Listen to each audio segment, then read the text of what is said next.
push back over a COVID-19 vaccine mandate for military members. The issue has quickly snowballed since early last month when Oklahoma Republican Governor Kevin Stitt tipped off the battle over who calls the shots in enforcing the requirements for National Guardsmen. Now, Texas is the seventh state to declare that they will not impose the mandate on their National Guard. The Biden administration's vaccine mandate has become a hot-button issue in the military since Defense Secretary Lloyd Austin announced in late August that it would be applied to all defense personnel. But Republican lawmakers have repeatedly called for the department to rescind the requirement, arguing or backing a range of claims, including Stitt's stance that the mandate is unconstitutional and will hurt national security. Bernie Bennett reporting. Sports fans everywhere mourning the passing of John Madden, the Hall of Fame NFL coach and a longtime sports broadcaster, died unexpectedly yesterday morning at the age of 85. More on these stories at townhall.com.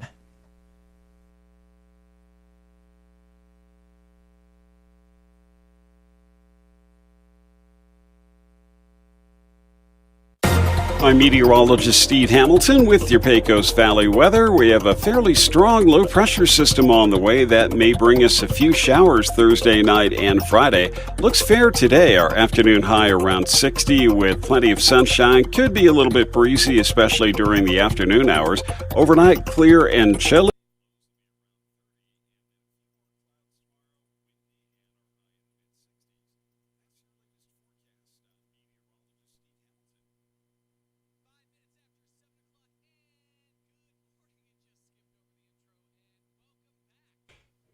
How we come on back to the air.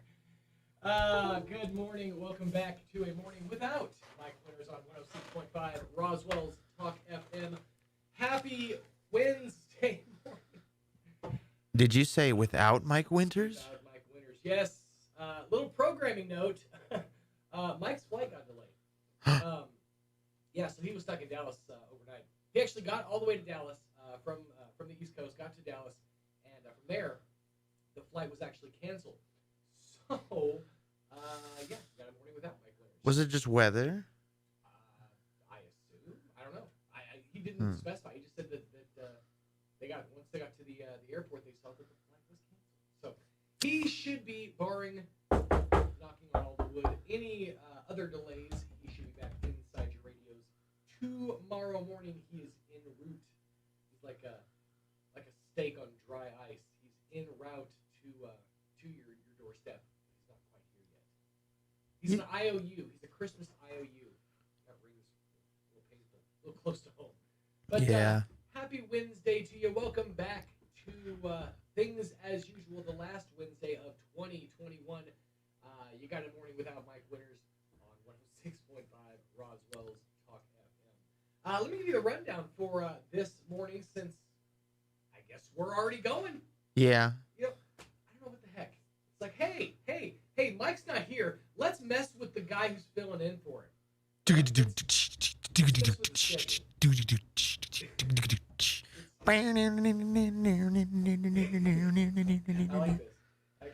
I don't know the lyrics. Yeah, there you go. Touch of a world that is colder. I hit the switch and check the number. Living on that midnight slumber. I feel the rhythm ringing through it. I get the guitar, cumbia music. I hear the talking of the DJ. It's hard to listen. What does he say? I'm on a Mexican radio. Okay, that's all I know. I'm actually proud of that song. This is you can buy our album a couple days. We're releasing actually, it. I'm kind of impressed that you had the bass line for that long. That's not to be. I mean, if we actually recorded it, it'd be a lot more coordinated. I agree.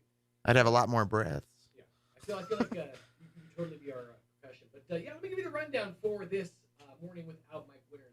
No guest this hour, so we got time to chit chat. We'll run down our Christmases, our Christmases. Discuss how things went. We'll talk about the Poe Corn tournament, which we are well and truly joined in. I love Tanner's face on that one. Are you not having fun?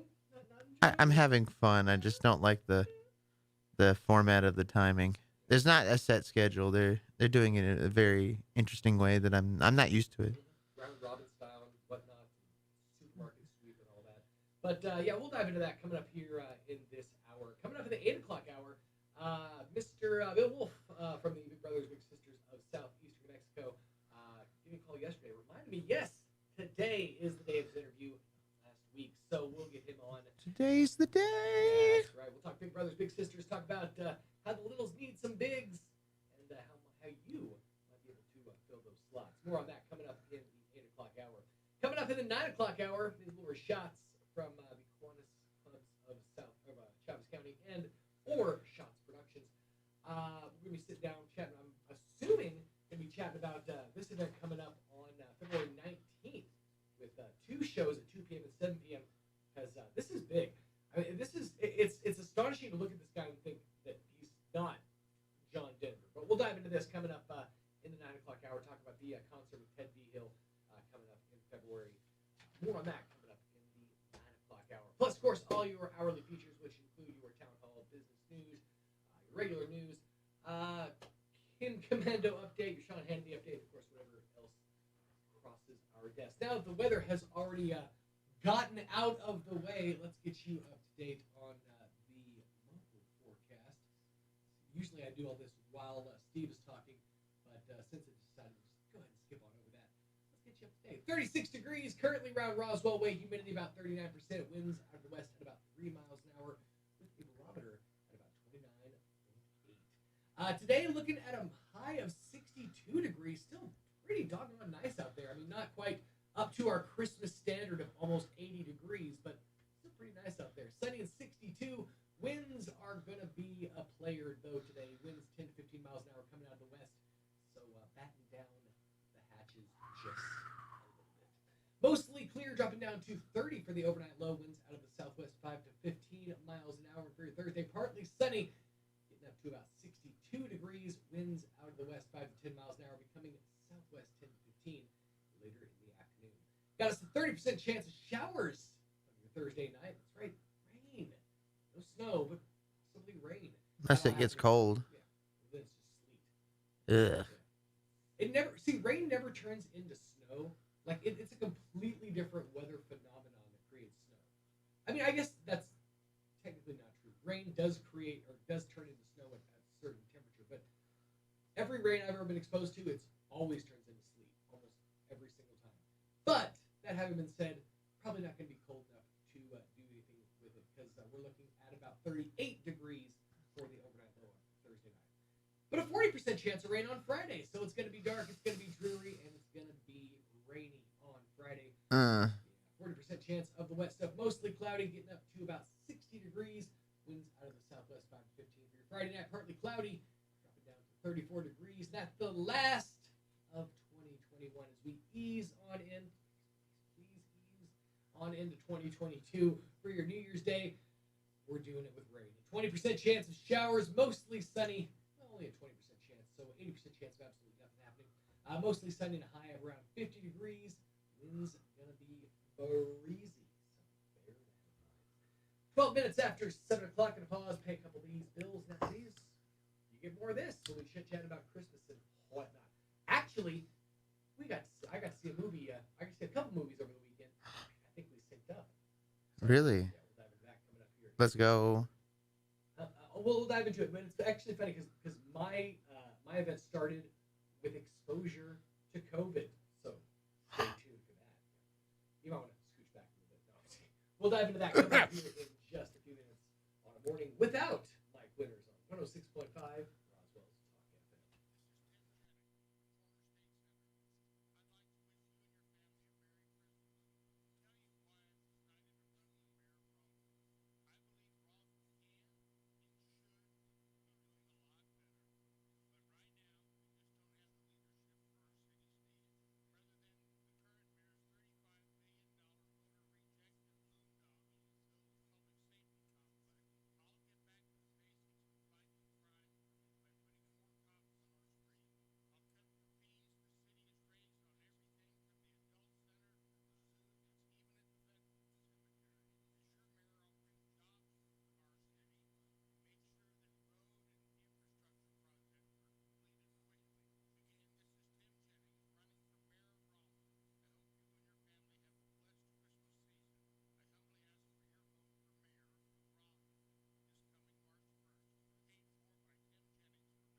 Well, we already back?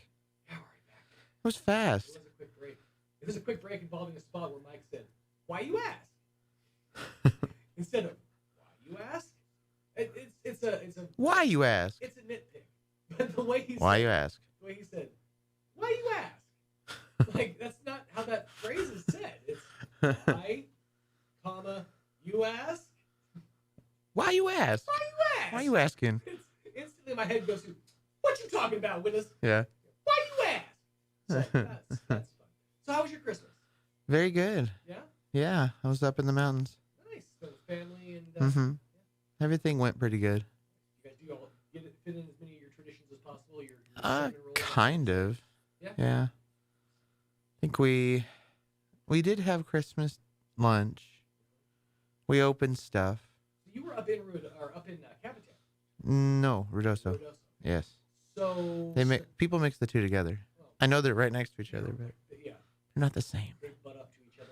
One's a bigger mountain. One is a much bigger mountain. Yes. And a lot more curvy roads to get there. Snow? Any snow? On the way back. That's why I That's winced when you said it was going to snow Friday. Well, rain. Because I'm going back. Oh, really? Yes. I'm going back for a New Year's party. Since literally there's 2 holidays right next to each other within the week. Yeah, who planned that out? I brought this up a couple of The times. sun, the earth, literally the rotation. I brought this around up a it. couple of times during this holiday. I think it's bunk that we celebrate the birth of our Lord and Savior Jesus Christ. Amen. Right? On December 25th. Scholars have pointed to the fact that it happened in the springtime. It only makes sense because shepherds were watching their flocks. They're not going to be watching flocks of sheep in the dead of winter. You want to know how that happened? Romans, Oh, I know. Saturnalia. Yeah, we were trying to cover Catholics. Trying to cover up for some pagan holidays, which I understand. But It kind of was just, well, it's not necessarily the Catholics' fault. I'll take that back. It's Caesar's fault. right. Caesar was like, hey, I want to please these guys and these guys and these guys. Let's group it all together. Y'all celebrate the same day. We'll fill it all in together. But I argue we should celebrate Jesus' birthday in the springtime when it more than likely happened. After tax season. Everybody knows that Jesus, our Lord and Savior, was born after tax season. How do you think Mary afforded that fancy donkey? I'm telling you. It was Duber, Donkey Uber, back in the day. That's what they used. Yeah. So, actually, no, she had to call it Hee-Haw, which was their like rideshare app. Yeah, so I think we should move Christmas to slightly after tax season. I was going to say, I think everybody needs a little saving after tax season. Yeah, a little saving, and we can actually spend a little more because the poorer amongst us usually get refunds. The richer amongst us usually have to pay taxes. And what's more holly jolly than that? The rich paying in, and that's actually that's true. Rich paying in, and us poor folk getting. That's the thing is if we're gonna go there, they do with everything that they buy and every job they create and everything they spend for their business. Right. They are paying taxes. We get taxed on literally every single thing that we do. I think we should be taxed a little less, and they should just learn how to spend our money better. They need to be more fiscally responsible with what we give them, not ask for more and just expect the problem to be fixed. Fair enough. Now, are we still talking about Christmas being moved to springtime? Because I feel like that's where this conversation started. Yes. We're not going there until Travis and Sexton start at 10 o'clock. So Hey, you said the rich don't pay in. I didn't say You that. kind of did. No, I said the rich will pay their taxes. Yes, and they the will. rich- Everybody should pay a fair tax rate. That's all I was saying. You, Moving you, on. you triggered it. I'm not that guy. I'm done. I said what I needed to. Oh, did you? Yes. You got your piece in? Mm-hmm. Yeah, I'm not that guy. Wait till Mike gets back tomorrow, then we can wax all that fun stuff. But no, okay. So all that having been said, good Christmas. Yes. It was very good. Did you get what you wanted? Mm-hmm. Okay. So I got a couple of things. I got a heated blanket. Ooh. I left it at Jazz's house. Doggone it. I'm wearing a jacket. You can't see. That's kind of like a heated blanket. Yeah. It's like your own heat. You trap in your own heat. It's a good jacket. It is. And I got from my bestie, I got a a long sleeve tee, which actually I meant to wear today, but it wasn't clean. Featuring, and she actually had, she made this herself. So it's the first piece of wrestling merch that I've ever had that was handmade. Okay, it's got the face of Darby Allin on the front, which if you know from my wrestling action figures in the other room, you know he's got that painted face, and so it's real. I've gotten a lot of compliments on the shirt, and everybody that said anything about it, I'm like, do you know who it is? And I've gotten a lot of. That's a wrestler, isn't I it? want to say no. I've gotten a lot. I want to say the Joker. I'm like, well, thanks for the compliment, buddy. Well, I mean, are they wearing clown makeup? I mean, sometimes, but I don't know. So they didn't get the reference. But yeah, that's those were mine. So it was all in all good Christmas. You'll have to show me. I'll wear one of these days once I get all cleaned up. But yeah, all in all good Christmas. Got to spend it with the lady friend, and it was quite. I hope your Christmas was good. It was indeed. Actually, we went on the day after Christmas, Boxing Day, to the movies. Yes. We actually went to the cinema. Yes. Well, okay. Now let me back up. So, our date started with his and hers COVID test. Yes, the expose on Sean Smalls. So here's what happened. So, my kids had Christmas at their mom's house. Okay, but I delivered, Santa style, delivered all the presents that I'd gotten them. to the As house. Santa? Not as Santa. No, I can't pull that off. But I delivered all the presents to the house. Actually, here's how I explained it. I said I met Santa at the border of town because he's a very busy man. So he met and he gave me the presents for you guys that he was going to drop off at my house on Christmas. That way we can consolidate. He also gave me like 5 other kids' Christmases, so I got to go drop those off too. But here's the ones that he gave me for you guys. So I brought them by. Okay. But hugged my kids, had a good time with them and all that. So then I found out a couple days later that my kid's grandpa tested positive, and he is a live-in grandpa. He lives with them. So once he tested positive via, Does he go out? I mean, dates. No, I mean just in general. Does he go out of the home? He goes to work and he comes home. Okay, so he does leave the house. Yeah. You said live in, so I assumed he was just there all the time. I was like, at that point, then somebody brought it to him. He lives with the grandkids. Okay. On Yes. so Yes. They're not with me. They're at that house. Okay. And so, through that whole process of osmosis, I was exposed. And so I said, okay, well, I'm going to have to get tested. So, Just in case. Fun fact, and I didn't realize this until I'd spoken with kid's mom. They sell over-the-counter COVID tests. Yes. I didn't know that. Yes. Like, I was thinking I'm going to have to schedule a thing and go to the hospital. And at this point, the hospital is where COVID lives. Like, it resides there. So I didn't want to go to the hospital where the hopsicle is. Tommy would have said back in the Rugrats. I think a lot of diseases live there. Yeah, but mostly COVID. So I didn't want to go there. So I'm thinking, okay, freaking out. So I'm like, okay, over-the-counter test. Who knew they had them? So Yeah, but it was a surprise to us too. they're a little pricey, $24 for a 2-pack, but Yikes. it's a 2-pack. So I'm like, okay, well, me, Jazz, his and hers tests.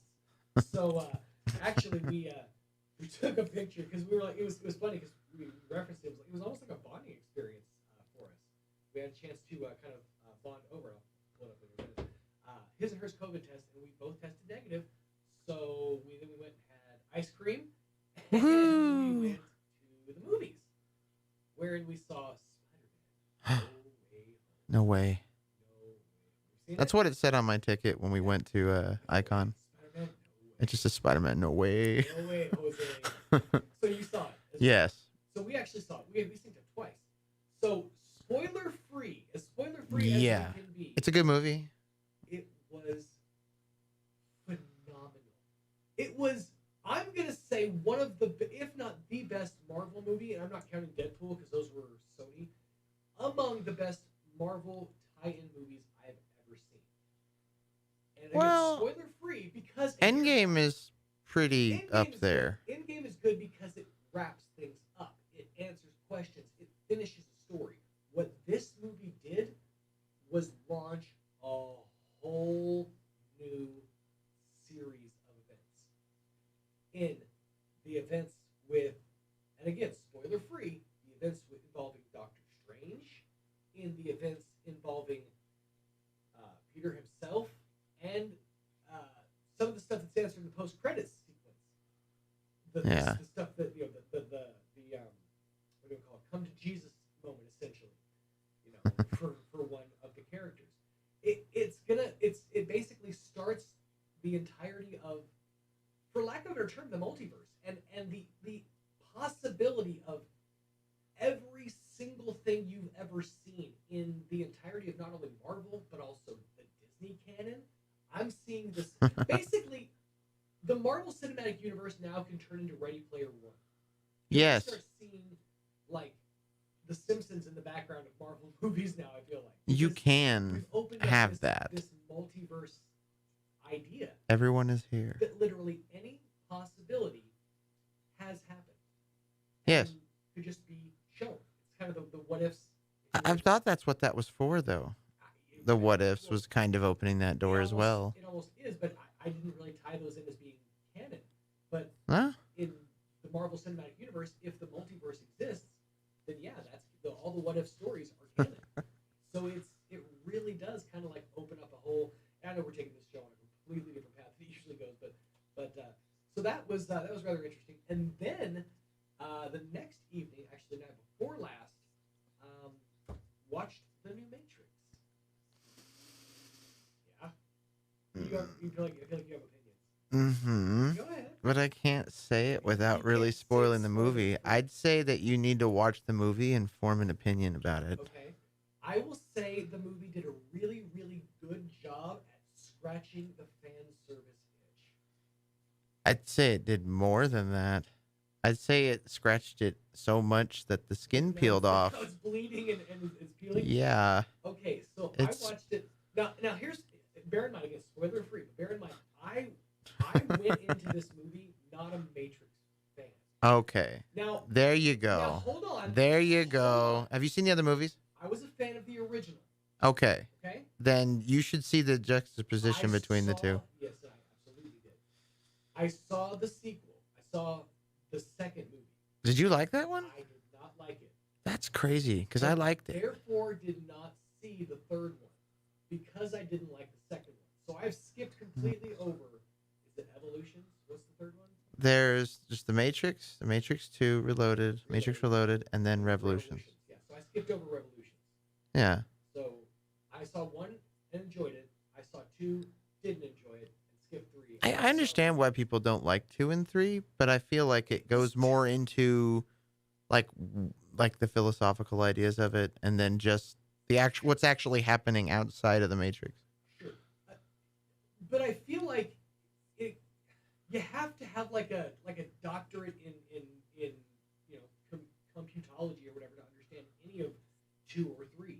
The way because one feels like I kind of feel like That's why you rewatch it. I feel like Keanu Reeves in 1, where I'm like, wow, I'm blown away at what I'm seeing. But then once you wrap your head around it, it's basically the 4th Saints Row, essentially, right? With Right? less parody, Yeah, yes. with less parody, but you're given superpowers essentially once you learn how to break the system. So that's once you wrap your head around what the concept of the Matrix is. That I get, and that's fine. But I'm not what you would call a Matrix fan. In that I didn't go into this movie like, Yeah. I can't wait to see it. I kind of went in like, I guess we're doing this now. Well, I thought they were going to break new ground, and I feel like they just kind of scratched the I'll itch. put it this way. That was the movie. It's like what MJ said in Spider-Man. I kept my expectations low, and I wasn't disappointed. Because I didn't. fair enough. Because yeah, you went in expecting more, and you got less. Yeah. I went in expecting less, and I got more. That's how I live my life, homie. Mm. You just gotta go in. I with low feel like expectations. this movie should have been more of like an epilogue on like a streaming service. Just some kind of Okay, special. Fair enough. Now I will say the last scene was pretty cheesy, Yeah.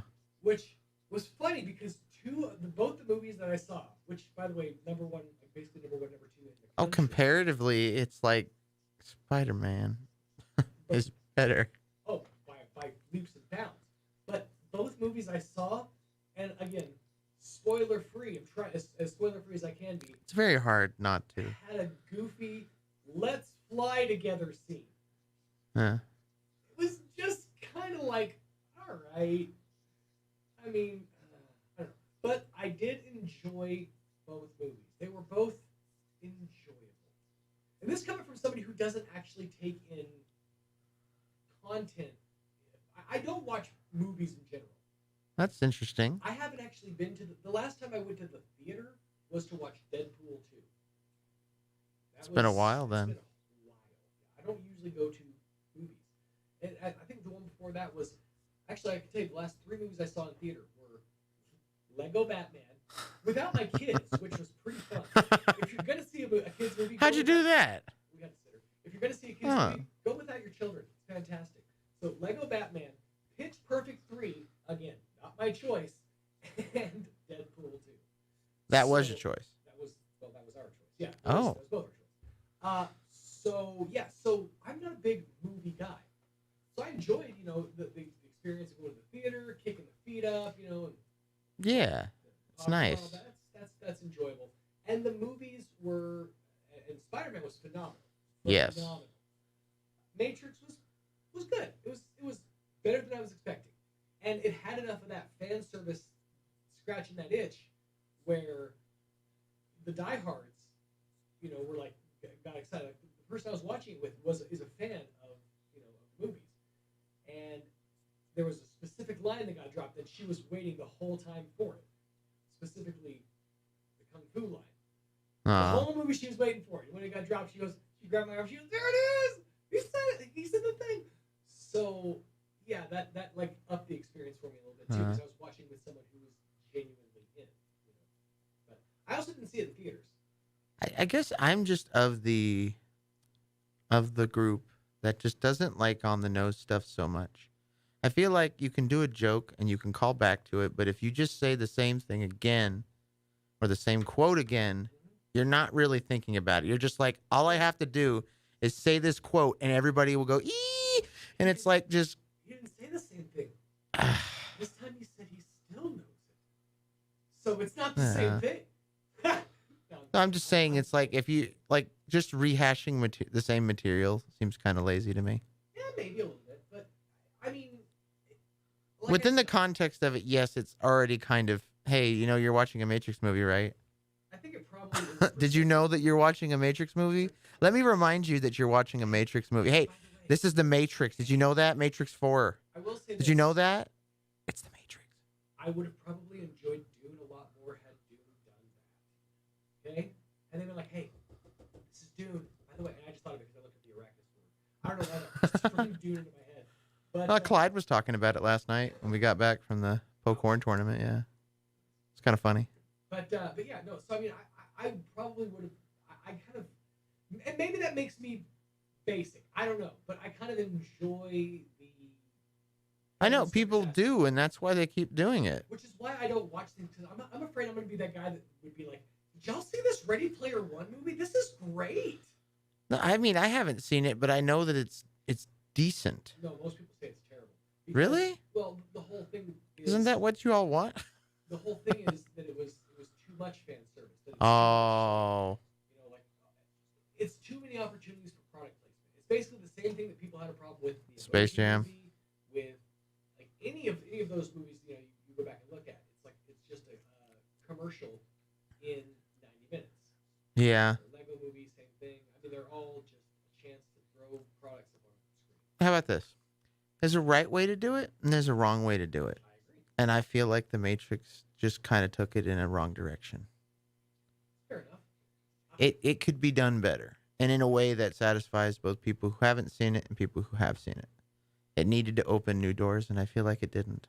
I think it might have. See, I think that it introduced enough new characters, new concepts, but also in the mindset of they're trusting that you sort of know, like the fact that they introduced a modal as like one of the first words somebody says. Yeah. I mean, they're trusting that you at least know some of the context of the universe. I mean, I don't even still know what that is. I just figured it's like another thing within the Matrix.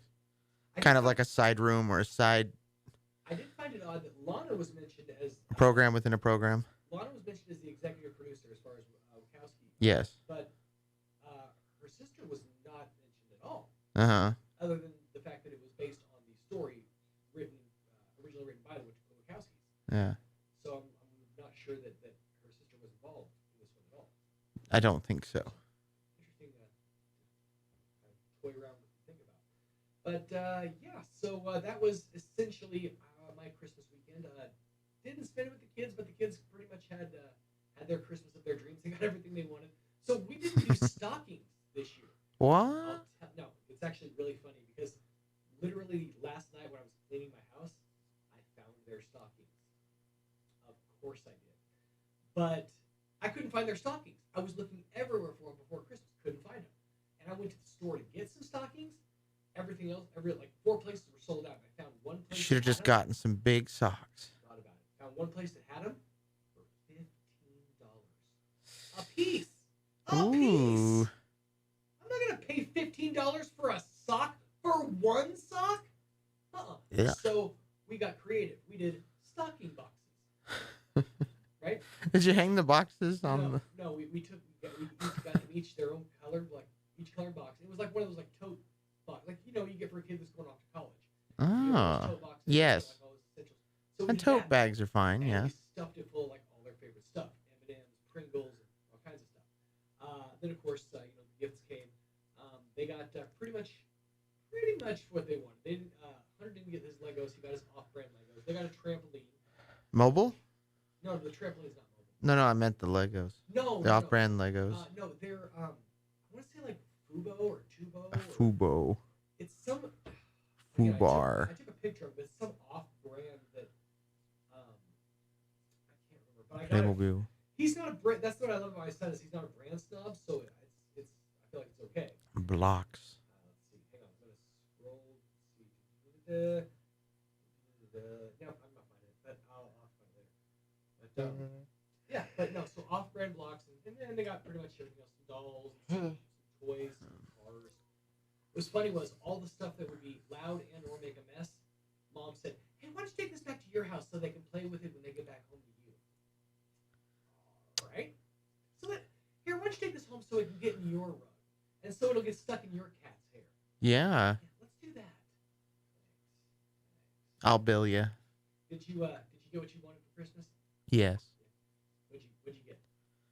I got a USB MIDI keyboard. MIDI keyboard? Yes. Like the old school sound? MIDI? Well, they call it a MIDI keyboard. I actually don't know what it means. I just want to be able to actually use the piano keyboard versus the keys. Well, do you remember what MIDIs were? No. See, I figured because you know so much about computers. Back in the day, MIDIs are basically low-res music files. Okay. Like, basically 8-bit music. Back in the day, you'd have, people would do, MIDI versions of, hit songs. Like, Girls Are on Fire by Alicia Keys. You'd have, one that was a MIDI version of it. And it would basically be one that could play on old-school computers.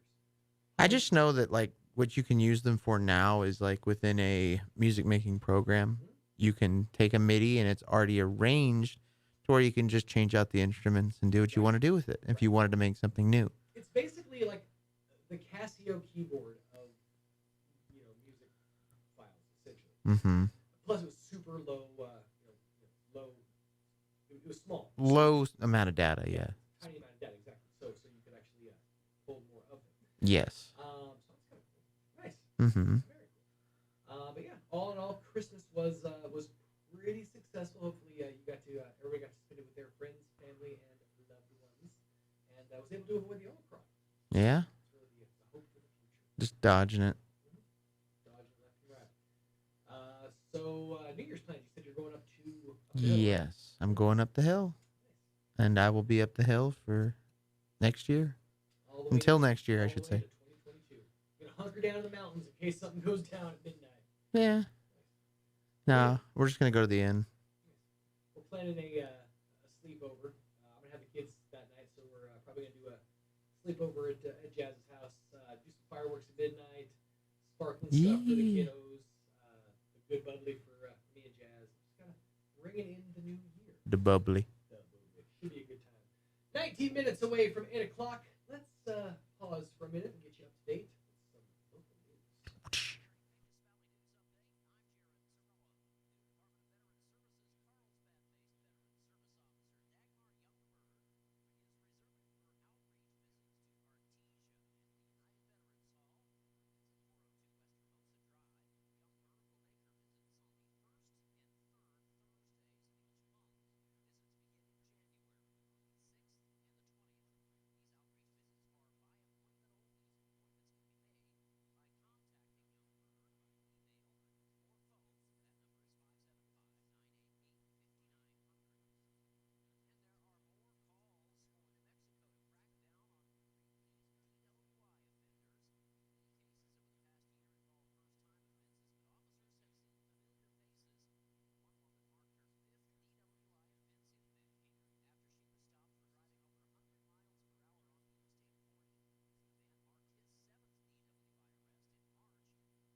with a 40% chance of showers.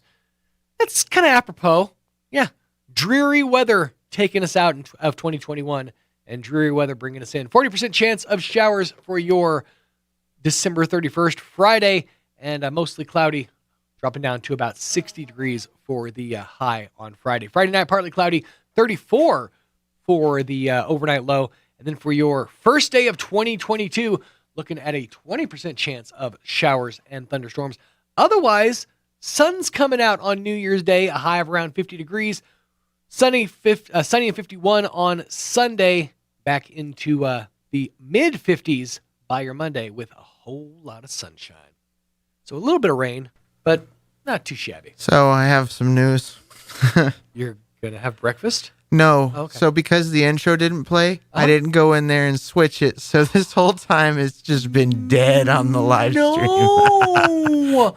We did so good! I know. Well, for the 4 people that heard us on the FM broadcast, how are you? I'm so sorry. That's okay. It was honestly, it was on me and on the computer because it didn't. I'm so used to just the intro. Just right. Well, I go in there and do it because I didn't hear it. I didn't go in there and do it. That's okay. It happens. But that's all right. Well, to our loyal online listeners who stuck it out and are still with us, I guess Grace. I hope y'all switch to the radio. Good Wednesday morning. And quick programming note, Mixmaster Mike Winters, his flight delayed just a bit. He will be back inside your radios, barring any other issues, come tomorrow morning. But as it stands, you got me and you got Tanner inside your radios. Coming up next hour, we'll be sitting down with hopefully Bill Wolf and maybe some reps from Big Brothers, Big Sisters of Chaffetz County, and we'll be chatting about some needs as we head into 2022. More on that coming up in just a bit. Let's pause, pay a couple of these bills. We'll be back on a morning without Mike Winters. Stay tuned. Welcome to DSI, New Mexico's business technology leader. We help you digitally transform your business to do more, faster, and more secure. Selecting DSI gives you access to the world's best technologies, award-winning local technicians, and our commitment to the New Mexico communities we serve. One local source for all your technology products, services, and the personalized support you can only get from DSI.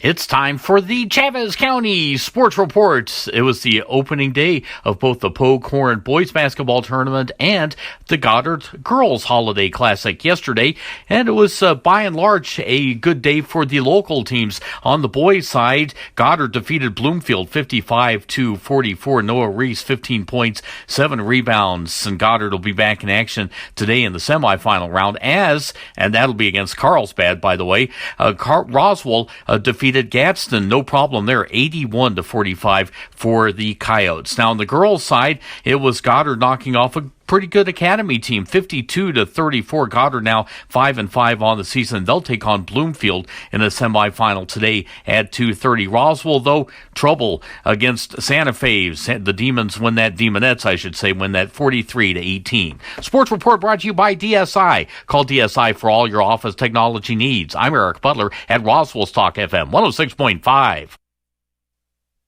With the SRN News Business Brief, I'm Bill Alexander. The air travel nightmare continues. U.S. Airlines continued canceling flights on Tuesday as the combination of COVID-19 driven staff shortages and the weather make big problems. There were more than 1,100 canceled flights by late afternoon on Tuesday. That's according to data tracker FlightAware. On Monday, almost 1,500 flights were canceled. The owner of a Miami-based payday loan company built hundreds of investors out of millions of dollars and repaid others with money he acquired from a Ponzi scheme. That's according to federal regulators. About 500 investors, many from South Florida's Venezuelan-American community, were taken in by Efrain Betancourt Jr.'s sales pitch of high-interest returns on their investments in his short-term loan operation called Sky Group USA. On Wall Street, the Dow up 95 points, the Nasdaq down 89, and the S&P 500 dropped 4 points. With the SRN News Business Brief, I'm Bill Alexander in Washington. Gear up for 2022 at Big O's year-end sale. Head to Big O for our best deals on tires, brakes, oil changes, and more. from December 11th through the 31st. Save on Michelin or BF Goodrich at your neighborhood Big O store and get a reward card of up to $120 with paid installation. No resolutions here, just giant deals to get your car ready for the new year. Head to your local Big O and get a reward card of up to $120 when you buy Michelin or BF Goodrich tires with paid installation.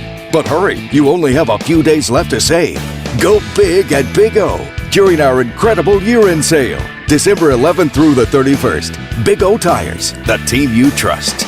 Not valid with other offers. Disposal fees extra and up to 10% shop fee based on non-discounted regular retail price not to exceed $35 where permitted. Void where prohibited. Additional retailer offer advertised within is independent from the manufacturer's offer. Upgraded installation packages available at additional costs. See store for details. Roswell Skin Center, a brand new state-of-the-art facility located in the 400 Penn Plaza building here in Roswell, is now accepting new patients. Dr. Brandon Cometti and his team offer a full range of skin care services, including general dermatology, surgical and cosmetic procedures, including cutting-edge laser rejuvenation, Botox, filler, laser hair removal, chemical peels, and other non-invasive options to improve skin health and turn back the hands of time. Call and schedule your appointment at Roswell Skin Center today, 208-2509. That's 208-2509. Here's a Mornings with Mike Winters fun fact. The Goodyear Rubber Company researched and concluded that shoes wear out faster on the right foot than on the left. To fix this, just walk backwards for half the day. Here's Mike Winters. And good morning. 7 minutes away from 8 o'clock. Joining us in studio this morning, I don't know, I just felt like doing that, is Not Mike Winters. Tanner Todd. Yeah, in a morning without Mike Winters. Hello. 106.5 Roswell's Talk FM. I didn't even ask you if you wanted your last name just spread out on the radio. That's my radio name. What are you talking about? Nice. It does work with the alliteration. No, it's my radio name. Nobody knows my real last name. His real last name's like Toddkowski. Toddkowski. Yeah, Toddkowski. That's awesome that we both went there. Toddicus. Toddowski. By the way, if you missed any portion of today's show, you can always go back and listen to it almost in its entirety on KSVP TV. You can listen to the last 15 minutes unless you want to sit and stare at. I had to get my screen for 45 my dig minutes. in there, but yes, Tanner will be taking the interviews we have later on. Yes, put a piecemeal up over on the Facebook page. The actual content. That's right. So you can check it out over at on Facebook. Just search for 106.5 Roswell's Talk FM. For right now, I think it's not working though. Yeah, it's Facebook is being weird. Meta. Yes, it's being odd. It's unmeta right now. Yeah. You can't connect to the metaverse. You're not cool enough. So we're in the middle of tournament action. I mean, you'd think that holiday break, the kids would be enjoying their holidays, but no, they're hard at work. The Roswell High, Goddard High boys and girls basketball teams hard at work in a number of different tournaments. I was actually educated just during the break on how many different tournaments there actually are. Yes. There's the Pokhorn tournament, which is happening at both the Coyote Den and at the launch pad. Mm-hmm. Then there's the Goddard Girls Holiday Tournament. Yes. Which is also taking place. Yes. Simultaneously. Yes. At both schools. That's a lot of games. Oh yeah. So, I mean, it's hard. It's hard enough for us to keep track of, but if you're trying to keep track of it, you don't have to worry because we're taking the hard part on our shoulders so that you don't have to. You can just simply head on over to ksvptv.com and you can click on either the Roswell Coyotes or the Goddard Rockets tabs. You can enjoy every game during the Pokhorn tournament, or I believe there's going to be a separate Pokhorn tab. If there's not one by now, there will be eventually, wherein you can enjoy all Either the games. way, we got it. Yeah, we got you covered. We're covering it. KSVPTV.com. However, I should mention that for the holiday tournament, we're only covering Goddard and Roswell High. Right. And then for the Pokhorn, we're doing all of it. We're doing all. We're covering all of the games during the Pokhorn tournament with video coverage. Yes. However, video we're only covering the Roswell and Goddard games during the Pokhorn tournament with commentary. Correct? No. Everything's got commentary. Everything's got announcers too. The holiday. What I'm saying is with the holiday tournament, we're only covering Goddard and Roswell High. Gotcha, we're not doing all the games for the holiday tournament. So they're covering everything along with announcers and everything. Yes, See, we've got it. That's very impressive because I wasn't sure if they were doing like every game with announcers. No, we're doing it. We're awesome. Yeah, we got Kelly McDonald to do it last night for Goddard. Can I just say, we're awesome. I'm just going to, hang on. If I could just pat myself on the back here, pat ourselves on the back, because, KSVPTV.com, we got it covered. I mean, we got a skeleton crew doing it, but we got it covered. And trust me, it's another long week. And this is supposed to be our quiet time. Actually, January, I'm pretty sure, is like semi-quiet. After this tournament, after the tournament frenzy craze, yes, I'm already knocking. It looks like things are smoothing out for a little while. Okay. It seems pretty well spaced out. There's not a lot of home games. Now, There's a lot of away games. You're still knocking. I'm still knocking because I don't want it to change. Well, didn't you say that after fair season? You were like, things are going to calm down. It's what it looked like on the schedule. Uh-huh. I'm not saying that things can't pop up here and there. I'm sure they will. Boy, will they do. Boy, do they ever. And yeah, we'll get there when we get there. Just from how things look, it looks like clear skies. But there could be a tornado tomorrow. We don't know. Certainly could. Just hunker down. Yeah. Brace for impact, because it's going to be exciting. But come what may, we will have you covered here on all facets of Roswell Goddard Sports at KSVPTV.com. You can also follow along. I believe Artesia is still in the Hobbs Holiday Tournament as well. So if you're a Bulldogs fan, you can also follow along with the Artesia Bulldogs over on KSVPTV.com. They're also covering that game over on the AM translator. Actually, it's AM 990, I believe, for those folks who want to pick up the Artesia games here in Coyote/Rocket Country. Help yourselves. Treat yourself on this tournament season. That's right. Just a quick reminder as we count on down to 2022. The big show coming with Ted Vigil to the Roswell Community Little Theater, tied in with Shots Productions. It's going to be exciting because I'm a huge, huge John Denver fan myself. What is that? My thing is leaking. Anyways, I'm a huge John Denver fan. Love the guy. Always loved his work. Rocky Mountain High, big fan of John Denver's body of work. This guy embodies John Denver not only in presence, but also in vocal ability. He looks like him, and he sounds just like him. Ted Vigil going to be taking the stage February the 19th with 2 shows at 2 p.m. and 7 p.m. at the Roswell Community Little Theater. Tickets are available right now by calling 575-513-8119. That's 575-513-8119. $80 for VIP, and tickets are $30 with reservation right now. So get your hands on some of those tickets. Grab the VIP. It's only $10 more for the true VIP experience. Ted Vigil taking the stage February 19th, 2022, with 2 shows, 2 p.m., 7 p.m. at the Roswell Community Little Theater. Going to take a break. Pause for your town hall news, and after these, going to be getting back at you.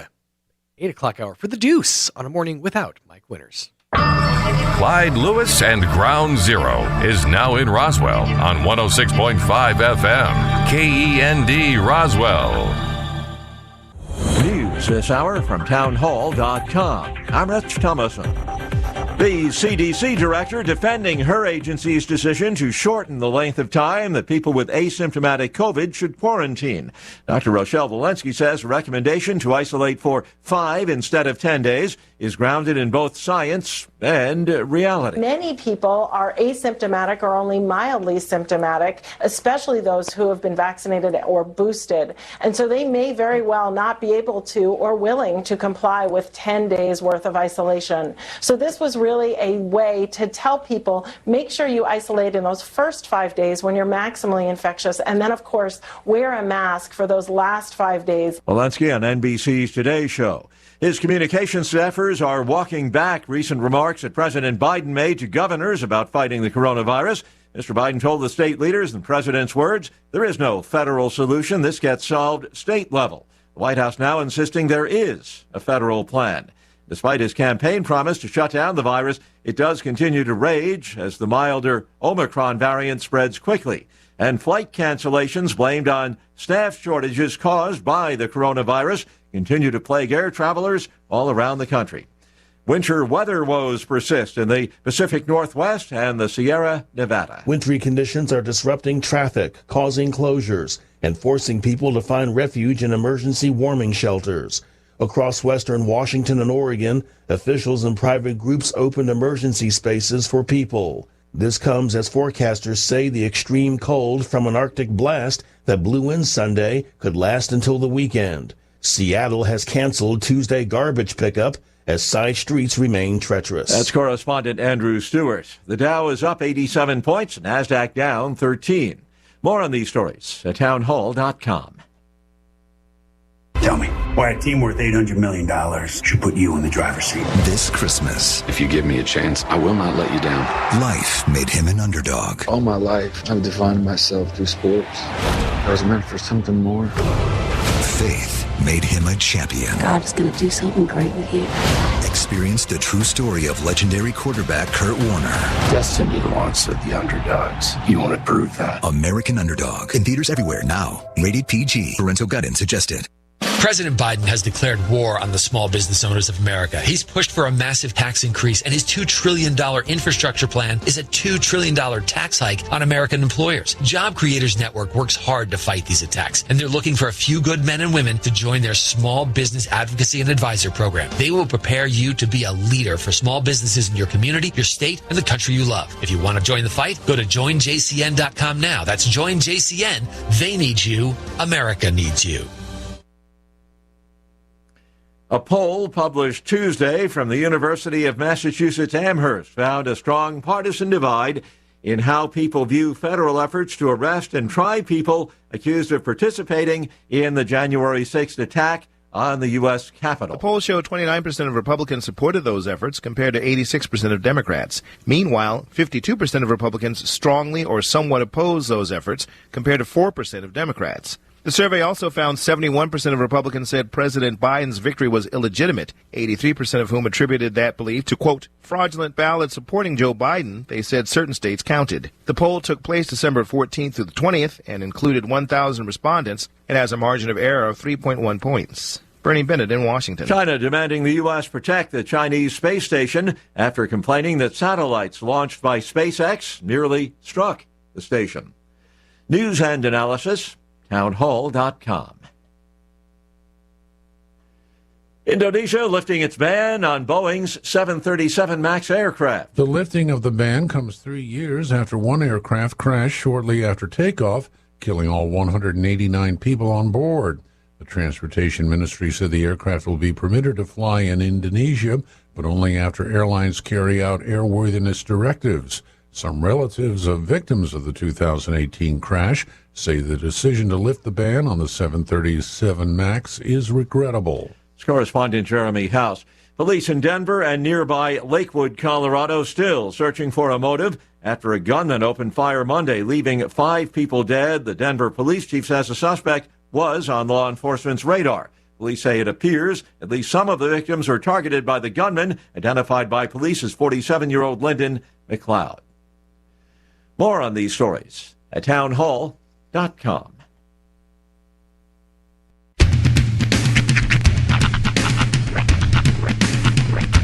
What in the wide, wide world of sports is going on here? I promise you, whatever scum did this, not one man on this force will rest for 1 minute until he's behind bars. Now let's grab a bite to eat. Yeah, come on. I feel the hot wind on my shoulder and the touch of a world that is older. I hit the switch and check the number. It on and then I slumber. I hear the rhythm ringing through it. Flamenco guitar and cumbia music. I hear the talking of the DJ. The travel listen, what does he say? I'm on a Mexican radio. I'm on a Mexican radio. Broadcasting live from high atop the J.P. White Building in downtown Roswell, New Mexico. It's Mornings with Mike Winters on 106.5 Roswell's Talk FM. Is that what I sound like when I talk? Now, here's your host, Mike Winters. And good morning, one and all. 6 minutes after 8 o'clock on your Wednesday morning. Welcome to hour number 2. Los do. of a morning without Mike Winters on 106.5 Roswell's Talk FM. Happy Wednesday to you, the final Wednesday of 2021 as we inch forward to 2022 and all the promise and hope and wonder and great things that 2022 will bestow upon us. Because I'm sure it's all going to be great, right? It's all going to be just great. Everything's, looking great for the future. I think the 7-day average of COVID cases hits 267,000 is the headline that's literally on the screen right now as we speak. So, yeah, hopeful for the future.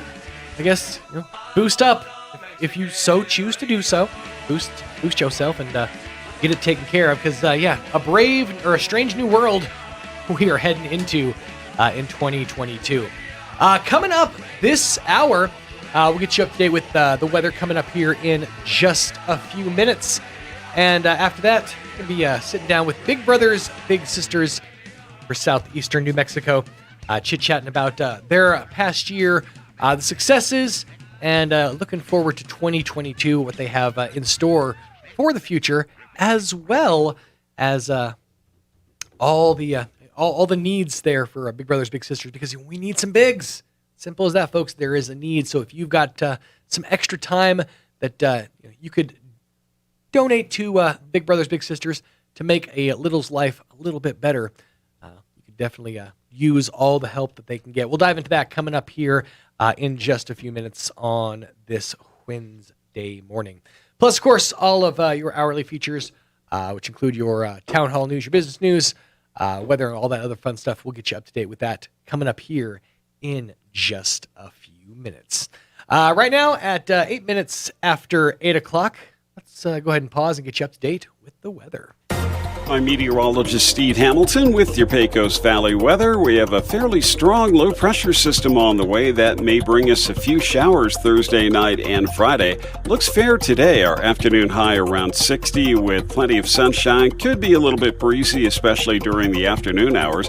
Overnight, clear and chilly. Lows will be around 30, and then a few more clouds tomorrow, windy, and our high in the mid-60s. That's your latest forecast. I'm meteorologist Steve Hamilton. Thank you, Steve. Currently 46 degrees round Roswell way. Humidity about 31%. Winds out of the southwest at about 13 miles an hour with the barometer at about 29.83 inches. A dew point of about 17 degrees. Looking for a high of about 62 degrees for the rest of your Wednesday. Sunny skies. Winds going to be calm 10 to 15 miles an hour. Mostly clear for your overnight with a below of about 30 degrees. So just below the freezing mark. Winds out of the west 5 to 15 miles an hour. Mostly sunny and 62 for the high on Thursday. Winds out of the southwest 5 to 10 miles an hour, increasing between 10 to 15 later in the afternoon. Then a 30% chance of showers. We actually got upgraded to a 30% chance of showers on Thursday night after midnight, dropping down to 38 degrees for the overnight low and winds 5 to 15 miles an hour coming out of the southwest. But a rainy end to 2021, a 40% chance of showers and thunderstorms, mostly cloudy, getting up to about 60 for your finally Friday, the last Friday of 2021. Partly cloudy as we ring in the new year, 34 degrees for the overnight low. And then as we welcome and usher in 2022, we're doing it with a 20% chance of rain, mostly sunny and high of 50 degrees for your New Year's Day. Saturday night, mostly clear, dropping down to an overnight low of real chilly, 17 degrees for the first night of 2022. And then for your Sunday, 51 degrees for the high. Again, very chilly in the evenings, dropping down to the teens to low 20s for your Sunday night. So it looks like winter time is officially upon us, whether you're ready for it or not. 11 minutes now after 8 o'clock. Actually, I was going to borrow Tanner, but I think he's maybe waiting for a phone call. I discovered something kind of interesting over the long weekend that as soon as I found out about it, I actually told my girlfriend. I'm like, I'm really excited that I have access to a morning show so that I can talk about this, because it's right up there with if you're familiar at all with we talked about this a couple weeks ago, that there as a national keepy uppy. I don't know what it's called. Balloon keep up. tournament. Essentially, basically, there's a professional league that's entire job is to keep a balloon in the air. You know that game you used to play when you were like 6 or 7? So we talked about that a few weeks ago when Mike was here. Well, over the long weekend, I was out getting some food at a local sports bar establishment. And, all the different screens on the wall, just displaying all the different sports, your baseballs, your basketballs, your footballs, whatnot, what have you. And off to one side, I see what looks like essentially a laser tag course. It's got, the risers, it's got the ramps, so there's like 2 or 3 different levels. But what was happening on the screen absolutely blew my mind until they flashed a logo on the screen. I realized what I was watching. This was the World Championships of Tag. Yeah, Tag World Championships. Apparently, there's an entire profession wherein people train, like put in actual training, put in gym time, eat right, exercise, so that they can be a professional tag player. It blows my mind. I spent so much of my life learning a trade, learning a specialty, getting into radio, only to find out that you could just make a living playing tag and or making TikTok videos where you watch other people's TikTok videos and react to them. And these people make more than I do. America, doggone it. America. 13 minutes after 8 o'clock. I'm going to stop complaining, pause, pay a couple of these bills. After these, we'll be sitting down hopefully with the folks from Big Brothers, Big Sisters on the other side of these on A Morning Without Mike Winters. Stay tuned. Where can you find the best selection of beautiful and unique home decor in the region? Easy, Casa Decor in Ruidoso. For years, people from all over have come to Casa Decor for the best selection of rustic, real wood furniture, beautiful decor from the Southwest and beyond, and quality outdoor furniture and accessories that are built to last a lifetime. At Casa Decor, they have over 10,000 square feet of showroom for everything you need. Casa Decor opens 7 days a week from 9:30 to 5 at 1214 Meacham Drive in Ruidoso or online at casadecorruidoso.com. Proud supporter of local high school sports. Roswell is our home. That's why we've all got to do our part to stop illegal dumping. Throwing your trash, clutter, or yard debris in the alleys, sidewalks, or streets is a crime, and it takes time and money to clean it up. Those caught dumping illegally can face fines of up to $500. You can help by taking your waste to the landfill once a month for free with a paid water bill. Call the City of Roswell Solid Waste Department for more information at 575-624-6746. Help keep Roswell clean. After all, do you want your kids to grow up in a dump? Here's a Mornings with Mike Winters fun fact. Linen can absorb up to 20 times its weight in moisture before it feels damp. Now, you don't have to get up in the middle of the night to go to the bathroom anymore. Here's Mike Winters.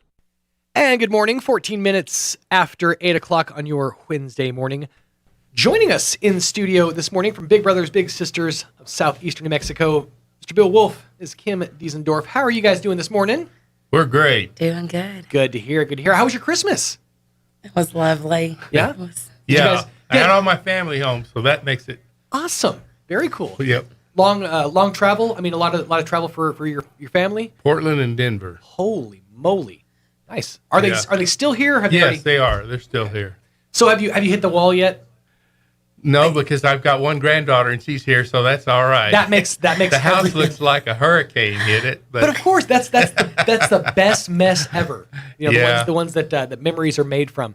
But that's good to hear you haven't hit the wall yet, because everybody has that moment where like seeing your family's great and it's good to see Uncle Jim, but it's time for you to go now. It's time for you to leave. But that's good. You got the grands in town, so that definitely puts a sparkle in the eye.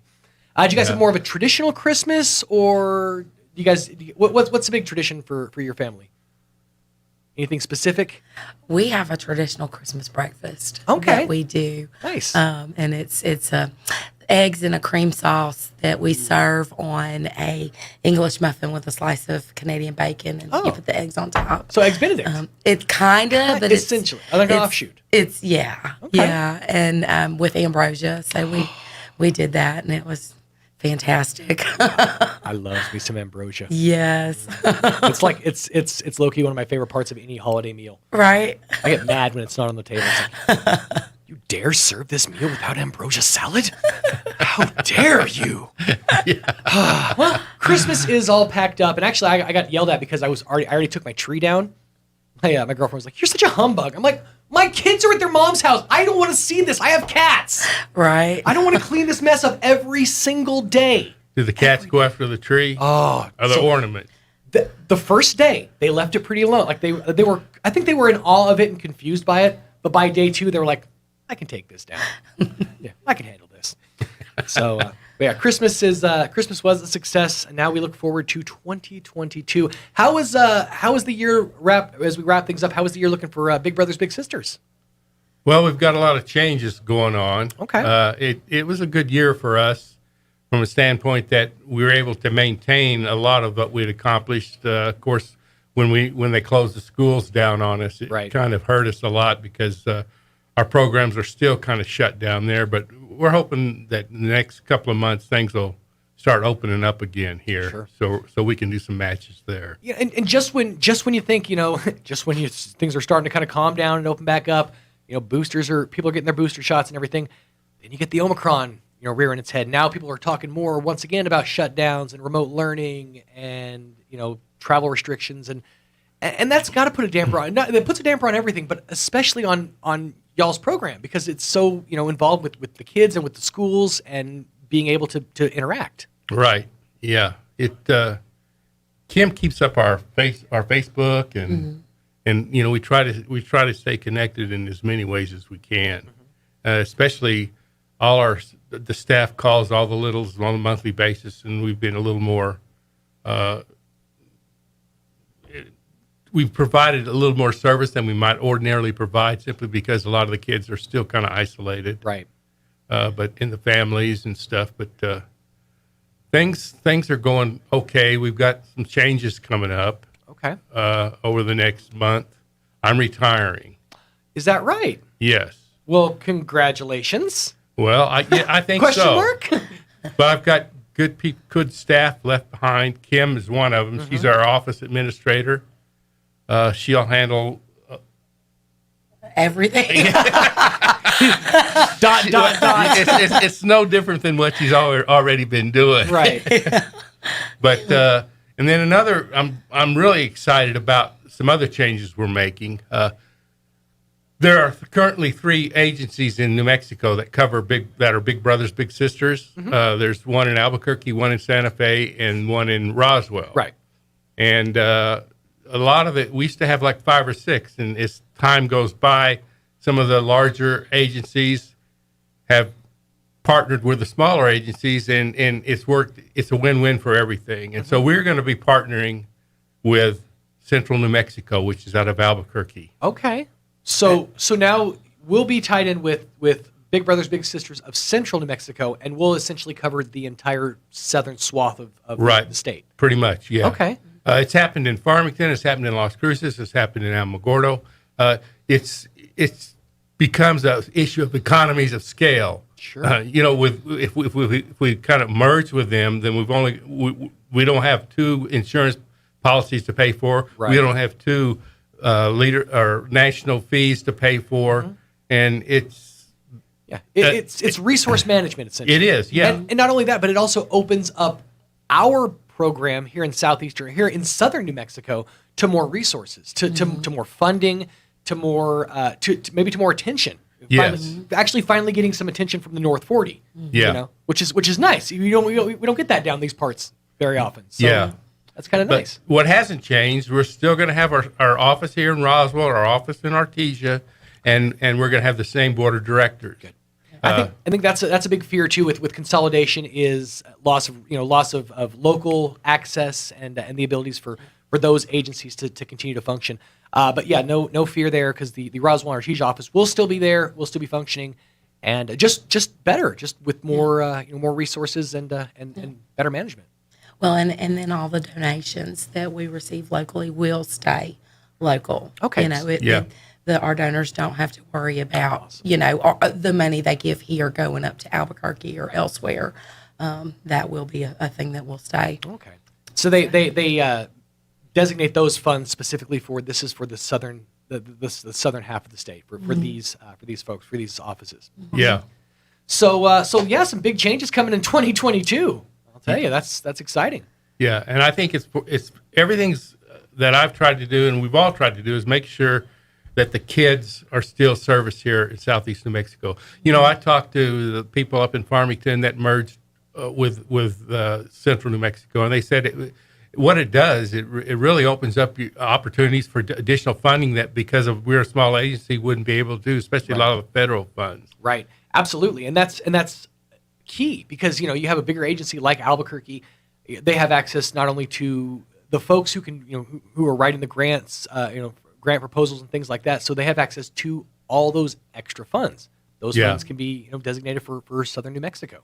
Yes, it's win-win. Yeah, it is. And the program we have right now, I think it's going to be nothing but growth from a standpoint of a lot of the services that we provided here, we can switch over to more recruitment and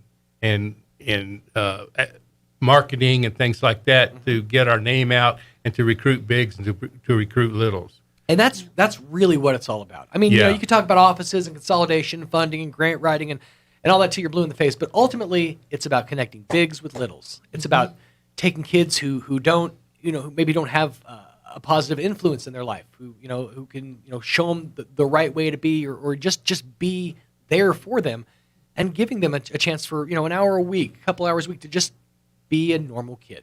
Yes, that's what it's all about. Yeah. So let's talk about the program itself. Obviously, there's always a need. We're always looking for bigs. I'm sure that we're flooded with littles, but we're also in this transition period with we don't know masks, with COVID protocols, what's open, what's not open. So it presents a challenge, and I think a lot of folks maybe are hesitant to jump on board because they're not sure what hoops they have to jump through. Yes, and that's one thing that's come out of this whole deal with COVID is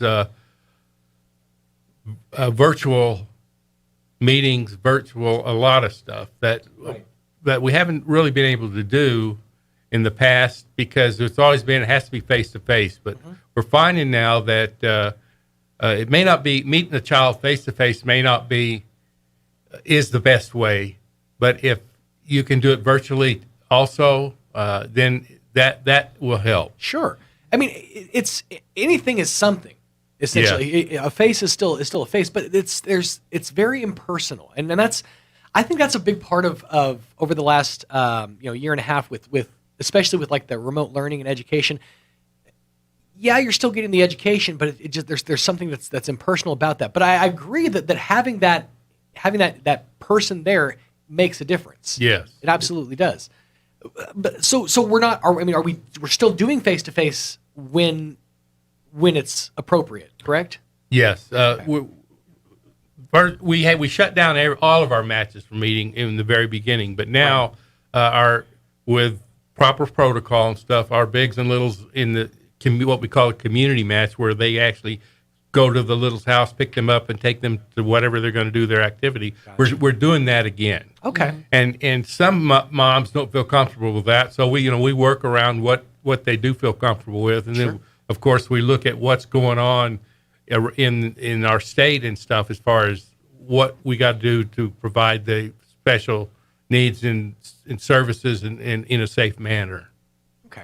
So, but there's options available. So if a parent doesn't necessarily feel comfortable with their child or with a big coming and picking up their child, there's remote options. There's neutral meetup point options. Yes. Things like that can be arranged. It's really just a matter of discussing things and being open to what could happen.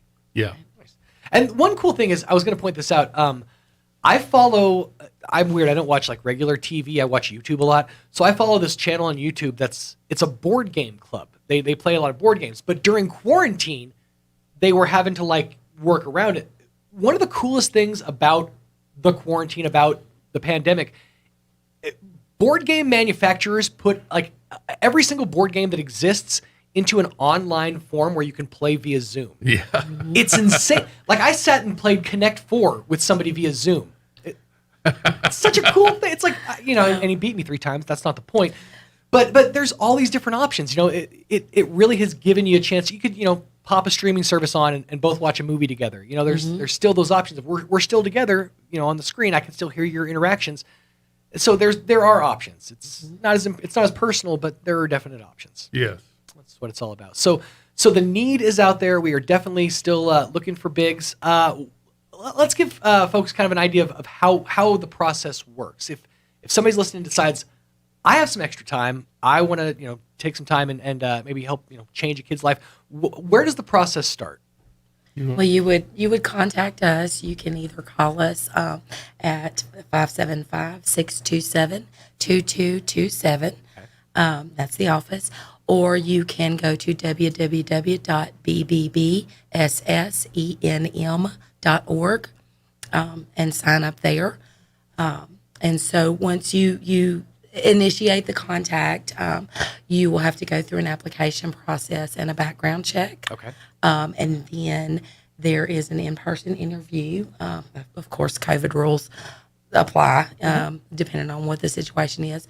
And then once you go through the in-person interview and pass the background check, then they work on matching you with a little, and they match based on shared likes or shared interests, shared hobbies.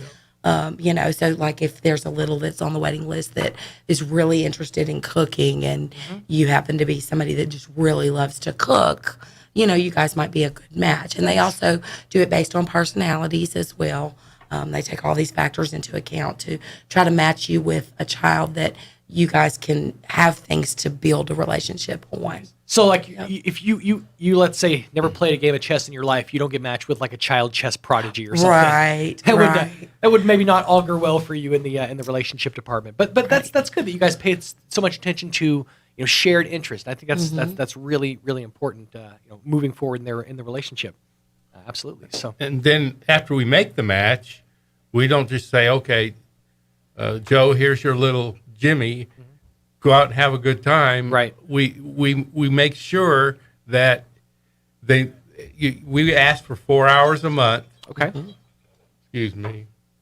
So 4 hours a month, sure, a minimum, and you can do more if you want to, and if then you just kind of coordinate with the child's parent or guardian. But then the match support people will check in with you periodically, and how's it going? Do you have any questions or concerns? Do you need any guidance of any kind? They also check in with the little's family and ask the same questions, and they kind of guide the relationship and help it get off on a good footing and make sure that everything is going well. And like you said, 4 hours is a minimum. You're going to find, you're going to start building a relationship with these kids, and you're going to want to spend time with them. You're going to want to be a part of their lives and of their stories and get to hear, how things are going with them, how things are going at school. I have a friend, Marie, who's been a big for a long time, and she's some of the littles that she's had over the years, they've gone on bigger and better things, and they still keep in contact with her. Yeah. They're still incredibly close. Mm-hmm. Yeah, it is. We've had matches that the matches were made when the child was, say, in fourth grade, and they're graduating from high school. It's amazing. Yeah. And you're that positive influence. It all started with this one meetup that you're with them for the long haul. Yeah. You get to hear all their stories. It's really awe inspiring, and it's as much for you as it is for them. That's exactly right. Mm-hmm. Yeah, we've had a lot of bigs that said, I went into this thinking I was going to help change a child's life, and turns out the child changed my life. Yeah, exactly. Yeah. You never know what you need until it presents itself in your life, and maybe what you needed was that little inspiration to kind of spurn you forward a little bit. Yeah, that's awesome. Yep. So yeah, moving into 2022, obviously still looking for bigs, and.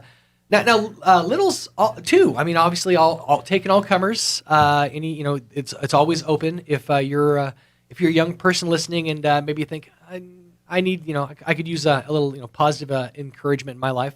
It's open for kids as well. Mm-hmm. Yeah. Most of our referrals for children come from either the parent, the guardian. Most of our kids are living with a grandmother, right? Or some of them are in foster care. They don't typically have what we call a family unit type of thing. And that's part of the reason that I think the guardian, the parent, single mom wants to have another influence in their life so that they can kind of open up a child's perspective on what is available out there, not just what they see is available to them. Exactly. Yeah, it is a complete, like you said, a different perspective. Because a mom can have one set way of seeing things, and that can't be shook, that can't be changed until another perspective comes in and presents itself. At that point, then a perspective can change and be like, okay, well, there are other ways to go about doing this. So it really is. It's great for everyone. It's great for the parents. It's great for guardians, and really for the littles as well. Yeah. So moving into 2022, big things in store. Obviously, with you retiring, any big plans for retirement? Well, my wife's making them for me as I speak. She's jotting things down. Yeah.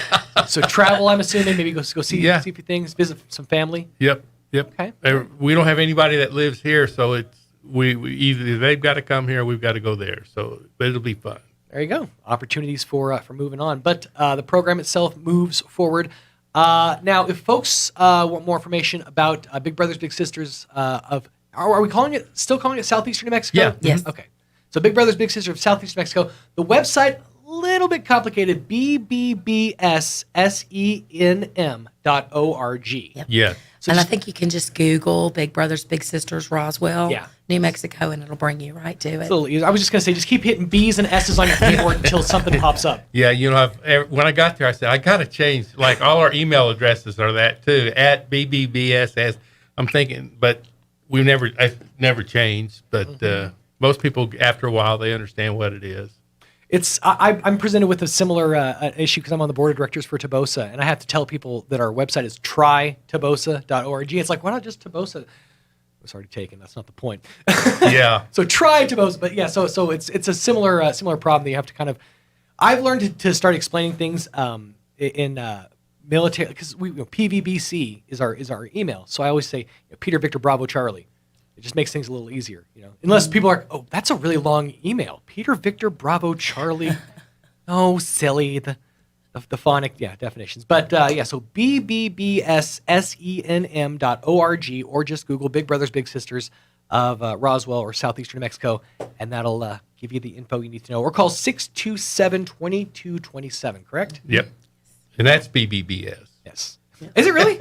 Yes, it is. Oh, look at that. 627-2227. That's well played.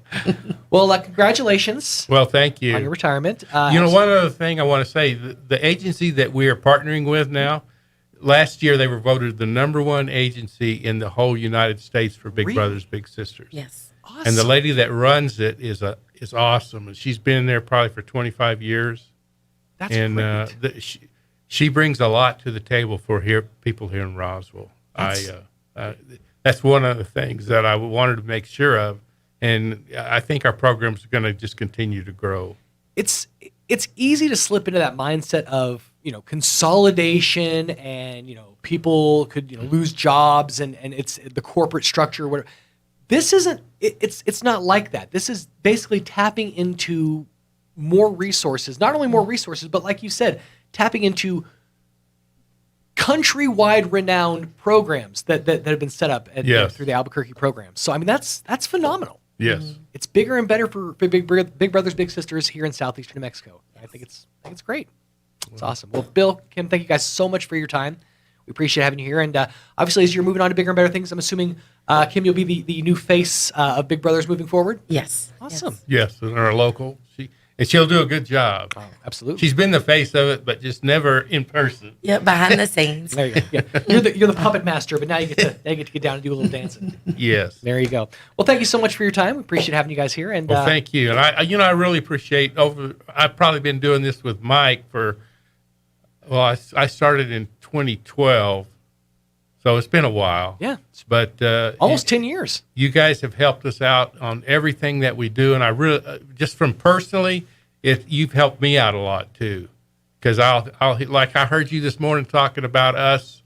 We're going to be on, and him and Mike know as much about the program as probably anybody in Roswell besides us. You're absolutely right. Yeah, I mean, and that's the thing is we've kind of followed along with the story of from the Big Green Beast to everything, and kind of watching the program grow and change and become what it's become. It's awesome. And now you're letting the baby birds fly, leaving it in capable hands, and moving on to bigger and better things. It's awesome. Yep. We've grown up with you. Now we get to you're our Mr. Feeney, basically. Yeah. And so we get to watch Mr. Feeney kind of go on to to greener pastures. Yes. It's been nice. Well, thank you guys once again so much for your time. And we'll definitely we'll keep the dream alive moving forward. Okay. Absolutely. All right. Thank you. We'll do our best. All right. Put it that way. 36 minutes after 8 o'clock on this Wednesday morning. Let's get you up to date with some local news. Now for a Pecos Valley news update, I'm Jared Cirillo. New Department of Veterans Services Carlsbad-based Veterans Service Officer Dagmar Youngberg is resuming her outreach visits to Artesia at the United Veterans Hall. That's at 402 West Hermosa Drive. Youngberg will make her visits on the first and third Thursdays of each month.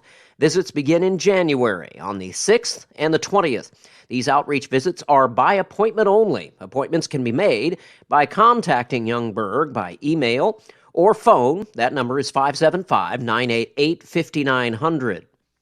And there are more calls for New Mexico to crack down on repeat DWI offenders. Many cases over the past year involve first-time offenses, but officers have seen familiar faces. One woman marked her 5th DWI offense in May after she was stopped for driving over 100 miles per hour on Interstate 40. A man marked his 7th DWI arrest in March when he struck a concrete pillar east of Albuquerque. You're up to date. I'm Jared Cirillo reporting. Here's a Mornings with Mike Winters fun fact. 1 in 3 snake bite victims is drunk. 1 in 5 is tattooed. Hold my beer and check this out. Here's Mike Winters. And good morning, 38 minutes after 8 o'clock. Let's get you up to date with the weather. I'm meteorologist Steve Hamilton with your Pecos Valley weather. We have a fairly strong low-pressure system on the way that may bring us a few showers Thursday night and Friday. Looks fair today. Our afternoon high around 60 with plenty of sunshine. Could be a little bit breezy, especially during the afternoon hours. Overnight, clear and chilly. Lows will be around 30, and then a few more clouds tomorrow, windy, and our high in the mid-60s. That's your latest forecast. I'm meteorologist Steve Hamilton. Thank you, Steve. 46 degrees currently around Roswell Way. Humidity about 31%. Winds out of the southwest at about 13 miles an hour with the barometer at about 29.83 inches. Still pretty nice around Roswell Way for the next couple of days, but the big change is a-coming as we usher in 2022. It's like as soon as the curtain of 2021 drops and we're into the new year, it's like winter's hits a switch, and all of a sudden, we're smack dab in the middle of wintertime. Sunny skies and 62 for the high today. Winds 10 to 15 miles an hour for tonight. Mostly clear, dropping down to a low of about 30 degrees overnight. Winds out of the southwest 5 to 15 miles an hour. And for your Thursday, partly sunny, getting up to about 62 degrees for the high. Winds out of the west 5 to 10 miles an hour, becoming southwest 10 to 15 later in the afternoon. 30% chance of the wet stuff after 11 p.m. on Thursday night with an overnight low of 36 degrees. Winds out of the southwest 5 to 10 miles an hour. Then a 40% chance of rain on your final day of 2021. Mostly cloudy, 64 the high. As we head on into 2022, 34 for the overnight low on Friday night and into New Year's Day with a 20% chance of showers. Otherwise mostly sunny, and 50 for the high. But then the big chill. We're not talking about temps below freezing. We're talking about temps well below freezing for your Saturday night. Mostly clear, dropping down to an overnight low of 17. Now, bear in mind, if we get moisture, if we get rain, and it drops down to an overnight low of 17, that rain is going to freeze over. Expect icy roads. Expect slick spots. Expect black ice conditions if you're going to be out and about on Saturday night. For Sunday, moving into the second day of 2022 with sunny skies, 51 for the high. Then once again getting down to 20 for the overnight low under clear skies for your Sunday night. 20 minutes away from 9 o'clock. Let's pause for a moment and get you up to date with some local news. With the SRN News Business Brief, I'm Bill Alexander.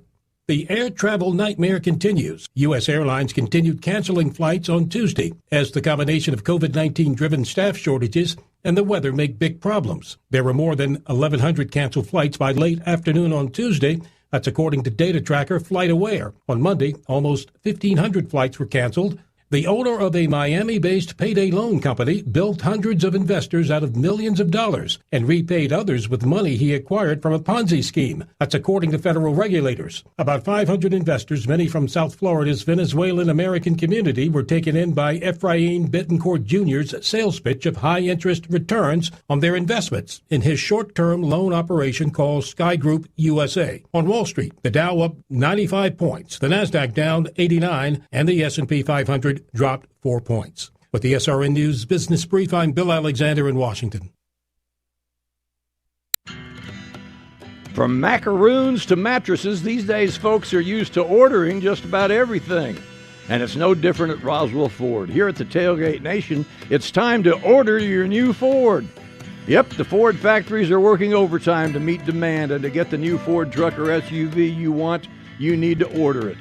Place your order by the end of December, and Roswell Ford will give you a $1,000 cash discount. And when it gets here, it'll be like Christmas all over again.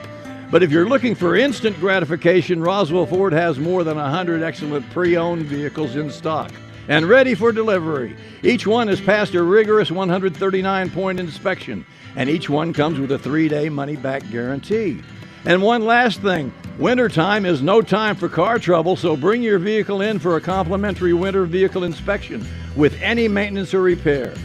So come see us at Roswell Ford and have a wonderful Christmas season.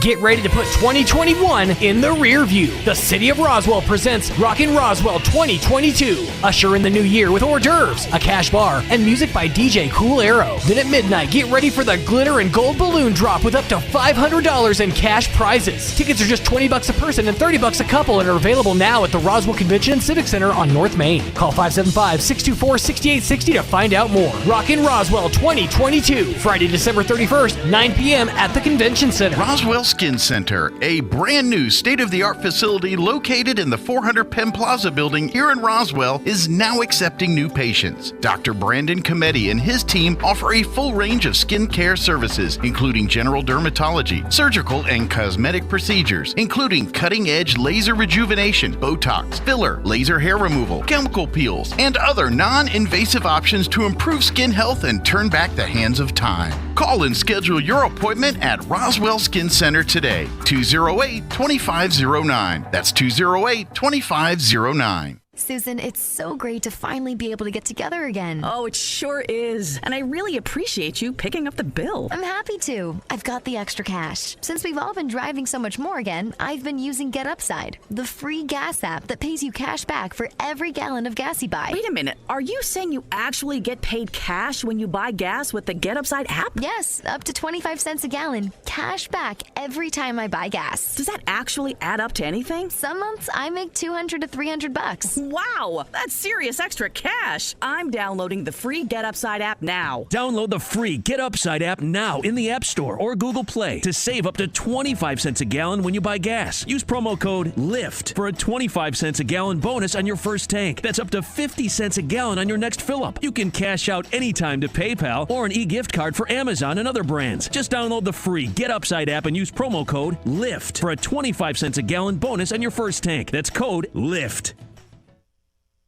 Here's a Mornings with Mike Winters fun fact. The first toilet being flushed in a motion picture was in the movie Psycho. Mike thought it was Gone with the Wind. Here's Mike Winters. And good morning, 15 minutes away from 9 o'clock on your Wednesday morning. A morning without Mike Winters on 106.5 Roswell's Talk FM. Just a quick programming reminder, Mixmaster Mike, barring any kind of issues, we'll be back inside your radios tomorrow morning. He's currently, I think, en route from Dallas, the DFW airport, to Roswell. They haven't left yet. They are on their way. It's actually, I'm make sure the poinsettia was still okay, because I am responsible for two things. Was watering the poinsettia, which I've done. I did. I'm going to do it again today. Really? Yes. It's pretty. I want to keep it I didn't pretty. know you had to water it. Yeah, I was. Kim tasked me with that. She said, I brought in this pretty plant, and I brought in a responsibility for you while we're gone. Could you take care of this? So, yeah, I've been keeping it, trying to keep it watered. But also checking in on Mike and Kim's kitties. Not every single day. Yeah, But, they're kitties. They're pretty. I forgot to grab the doggone water dish. I'll tell you that in a second. But just checking on the cats, making sure they're okay. They have one of those food containers with the container on top, so it actually dispenses the food.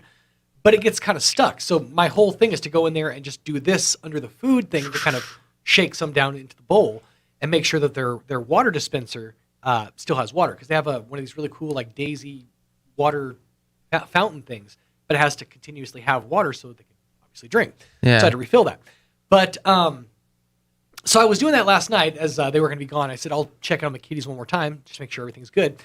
So I went over last night, and I walk in the house, and I hear rustling in the corner, which the cats, as soon as I walk in, almost every single time, they just scurry away because I don't smell right. I don't smell like mom and dad, so yeah, they can sense that it's not mom and dad, so they get away because who knows who I am. That's understandable. I mean, I'm glad they weren't like playing in a jazz band together. That would have been interesting. That really would have been interesting. Because everybody wants to be a cat. Everybody does want to be a cat, but sometimes, hang on, everybody wants to be a cat, but sometimes you can't. I forgot. It's a different song. I'm thinking of a different reference, but I was thinking of Aristocats. Yes. Yeah.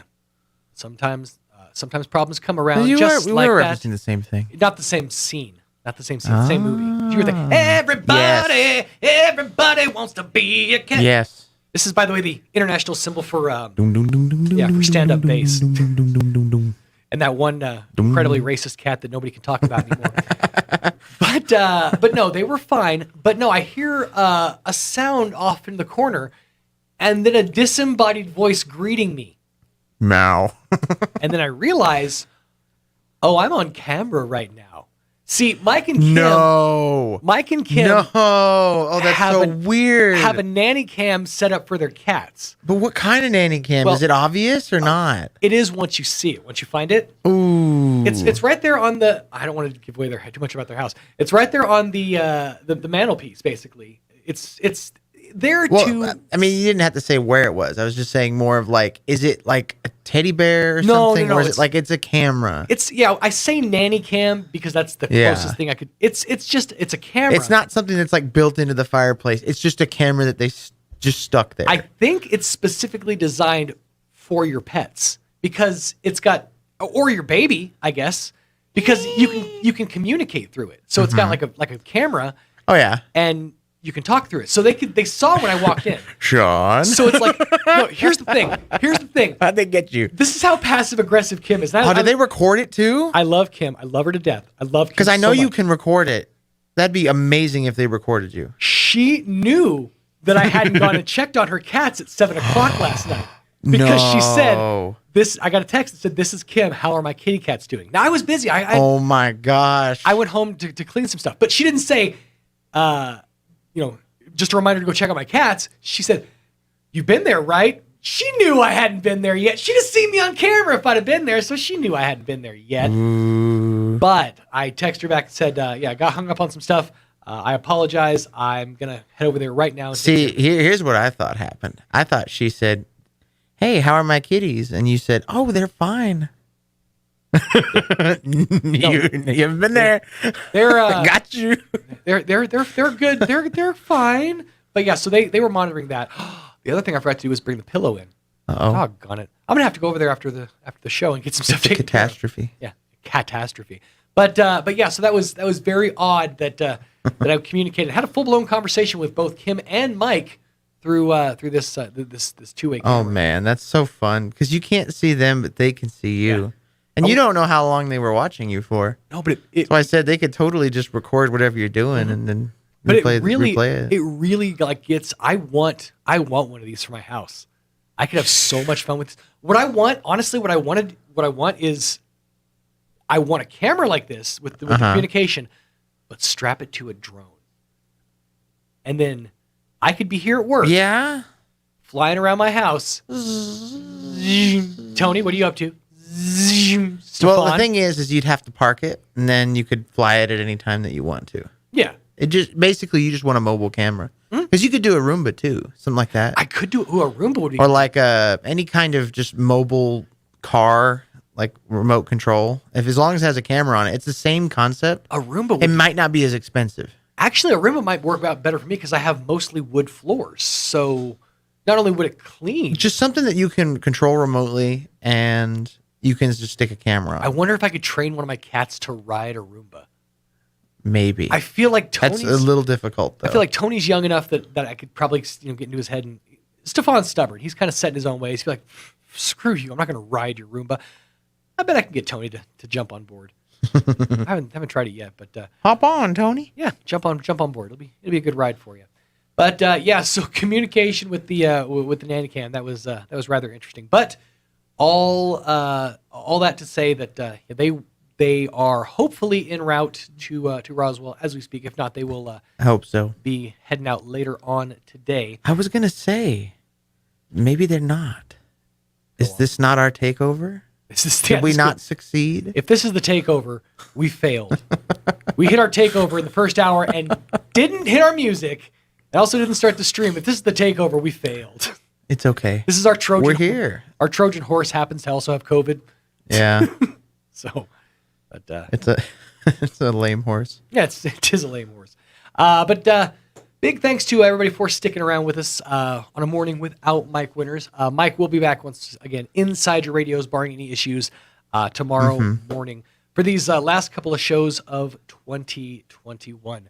And we usher in 2022. It feels kind of messed up that both Christmas Day and New Year's Day, the two like federal holidays, fall on a day that I'm already off. Yeah. But at the same time, it kind of lines up with everything. Yeah, it is. It's the weekend. It is nice that you go into a weekend in 2021. You kind of come out of it in 2022. I don't know. But then, I mean, so New Year's is on Saturday. New Year's is Friday night. Well, New Year's Day is Saturday. Yes. New Year's Eve is Friday into Friday night. Well, what would have been interesting if it had been on Sunday, so and Saturday. you start the new year on a Monday, and that would have sucked. And I think that's next year. If so memory serves me correctly, we get weekends this year, but then next year. Yeah. Well, next year what's probably it is happen, next week. Right, next week. Next year, 2022 into 23, what's probably going to happen is they're going to make Monday every day. Monday every day. Yeah. They're going to make Monday the federal holiday. Is my assumption. Ooh. So you'll get access to things on Friday, but things will be closed come Monday. Again, that's just an assumption. I mean, that wouldn't be so bad because then Monday won't be a Monday. Right. It'll be a Friday. And by that point, we'll be dealing with the Jackson variant of COVID, and we'll be on our 17th booster shot. So that'll be exciting. How much time we got? I got about 6 minutes. Okay. Let me. This is a little more political. But we are on a talk radio station. I'm just going to grab some phone. Oh, gosh. We can't have a discussion. We can. I'm just not educated. You mentioned this. I look, okay, let me This is a question I pose to everybody. Hold your thought. Okay. Let me preface before you say anything. The reason I don't get political, I'm dumb. And I don't follow a lot of what's going on necessarily, and so I don't necessarily feel that my opinion matters that much. It does. Everybody's individual opinions do matter because as a collective, we have to come together if we are going to find a way forward. Sure. Go on. Okay. The question that I pose, and I posed it this past week to my father. Okay. If everybody actually did every single thing that the government and the CDC and all these people are asking us to do, right? Would this actually end? It's hard to say. I know. Because every time, and again, I'm arguing from the perspective of the devil's advocate, because every time I'm for the devil's advocate, right? Because you need to see it from another perspective in order to verify yours or validate yours. It just seems as though every time we've taken proactive measures, something has come along to move the goalposts. Yes. And that's how I feel as well. It's disheartening, but at the same time, it's effective question mark. I don't like the question mark part, though. I've seen its effectiveness in action. I've taken the vaccine, and I'm knocking on wood and hoping that me putting it out in the ether isn't messing things up. But in the example of, well, for me, if I had it at any point in time, I was asymptomatic. But see, I don't even understand the asymptomatic part in that of it. I didn't have any of this. Okay, so I was exposed on I've been exposed throughout this pandemic several different times. But every single time I've been exposed, I hadn't really tested to see if I was negative or positive. I've done like 2 or 3 tests over the course of the pandemic. Every single one of them's come back negative. Yeah. But at the same time, I was in real close contact to people who have like had it and it had an impact.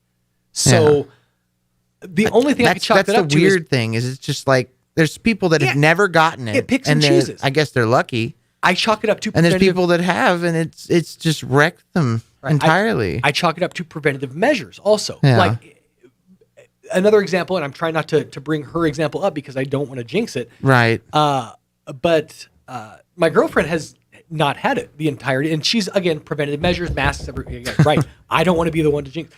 So this last little float by with exposure that we had, a few days ago, this was the closest call that she's had so far, and this was the thing that spurred her to say, "I'm going to get my booster."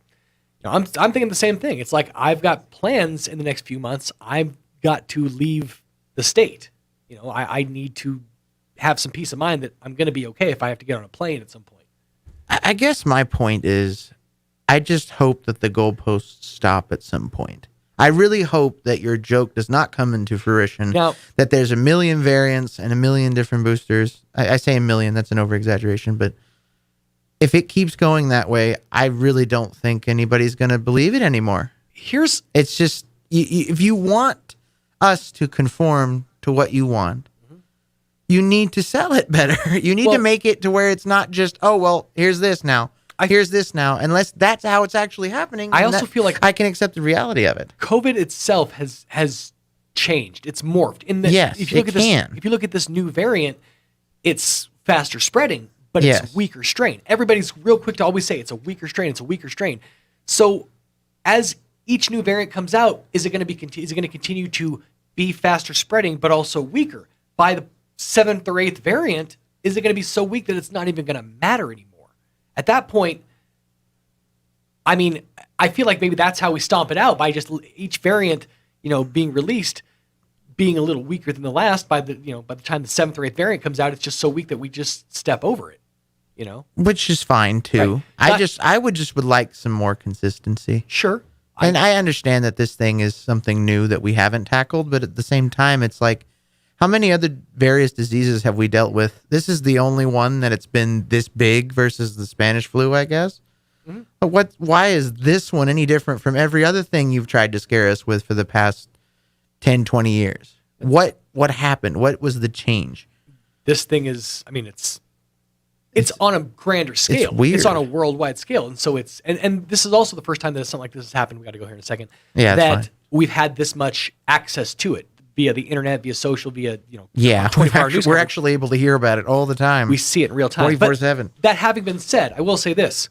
One of the coolest dating experiences I've ever had started with his and hers COVID tests. It's very interesting. Stay tuned. Cool. Next hour to A Morning Without Mike Winters on 106.5 Roswell Talk FM.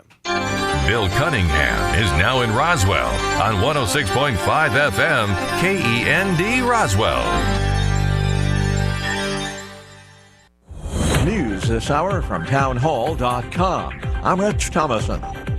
Flight cancellations, snarling air travel around the country for a 6th straight day. COVID-related staffing shortages and bad weather being blamed by the airlines for the cancellations. And it is being praised by some, panned by others. The CDC decision to shorten the recommended COVID quarantine time from 10 days to 5. The lobbying group Airlines for America applauded the move. Staffing shortages from COVID have led to thousands of flight cancellations, but the head of a flight attendants union criticized it, saying it could lead businesses to pressure sick employees to come back. And if that happens, Sarah Nelson says, we will make clear it's an unsafe work environment, which will cause a much greater disruption than any staffing shortages. That's correspondent Julie Walker. The White House insisting there is a federal plan for fighting the coronavirus pandemic. Even though President Biden recently appeared to suggest otherwise, the president told governors that, quote, there is no federal solution. This gets solved state level. That also appears to fly in the face of campaign promise to shut down the virus, which is flourishing in its milder Omicron form. He was an NFL Hall of Fame coach, as well as an accomplished sports broadcaster. John Madden has died. The league says Madden died unexpectedly Tuesday morning, but did not provide a cause. Madden's exuberant calls, combined with simple explanations, provided a weekly soundtrack to NFL games for 3 decades. Madden also led his team to victory in the Super Bowl after the 1976 season. John Madden was 85 years old. Correspondent Andrew Stewart. Following a 4-year battle with pancreatic cancer, former Senate Majority Leader Harry Reid has died at his home in Henderson, Nevada. He was 82 years old. The Dow up 78 points, NASDAQ down 26. More on these stories at townhall.com. So I invested in one of those fancy new exercise bikes. Without a doubt, a very special tool to help me get healthier. The problem is 3 days go by, then 4, and I've done nothing. And then it's night 5, and I'm sitting at the kitchen table, and I look down at myself, and I can't help but just laugh. Because there I am, wearing the exercise t-shirt that came with the bike, and I'm eating 2 corn dogs. And I think we'd all agree, the special tool only matters if we use it to our benefit. At United Faith Mortgage, we believe we have an advantageous tool for you. Our mortgage team is an arm of a bigger company who is a direct lender, which means our company gets to use its own money and make its own decisions. There's no middleman. And often, this allows us to get you a better rate on your refinance or new home purchase, which can save you monthly and lifelong money. We are United Faith Mortgage. United Faith Mortgage is a DBA of United Mortgage Corp. 25 Middle Park Road, Melville, New York. Licensed mortgage banker. For all licensing information, go to NMLSconsumeraccess.org. Corporate NMLS number 1330. Equal housing lender. Licensed in Alaska, Hawaii, Georgia, Massachusetts, North Dakota, South Dakota, or Utah. China demanding the U.S. protect a Chinese space station and its 3-member crew after Beijing complained that satellites launched by SpaceX almost hit the station. The Foreign Ministry has accused Washington of ignoring its treaty obligations to protect the Tiangong's crew following the incidents. The Chinese government sent in a complaint to the United Nations that the Tiangong performed evasive maneuvers on July 1st and October 21st to prevent a potential collision with Starlink satellites launched by Space Exploration Technologies. The Foreign Ministry said the U.S. should take immediate measures to prevent such incidents from happening again. Correspondent Jeremy House. China continues to tighten the screws on Hong Kong, shutting down yet another independent media outlet. The pro-democracy online publication Stand News closing its doors after the arrest of 7 employees and a police raid on its headquarters. Townhall.com. California Governor Gavin Newsom with a big decision to make, and he has to do it soon. Newsom has until sometime next month to allow or block the parole recommendation of Robert F. Kennedy assassin Sirhan Sirhan. The recommendation for parole by a 2-person panel of parole commissioners in August comes more than a half-century after the 1968 slaying of the U.S. Senator from New York, moments after he claimed victory in California's Democratic presidential primary. Sirhan initially sentenced to death, but that sentence was commuted to life when the California Supreme Court briefly outlawed capital punishment in 1972. John Scott reporting. It is a first, a big rig completing an 80-mile run in Arizona with no human on board and no human intervention whatsoever. The semi-truck using technology that was developed by San Diego-based Too Simple. Get on Wall Street, the Dow up 82 points. More on these stories at townhall.com.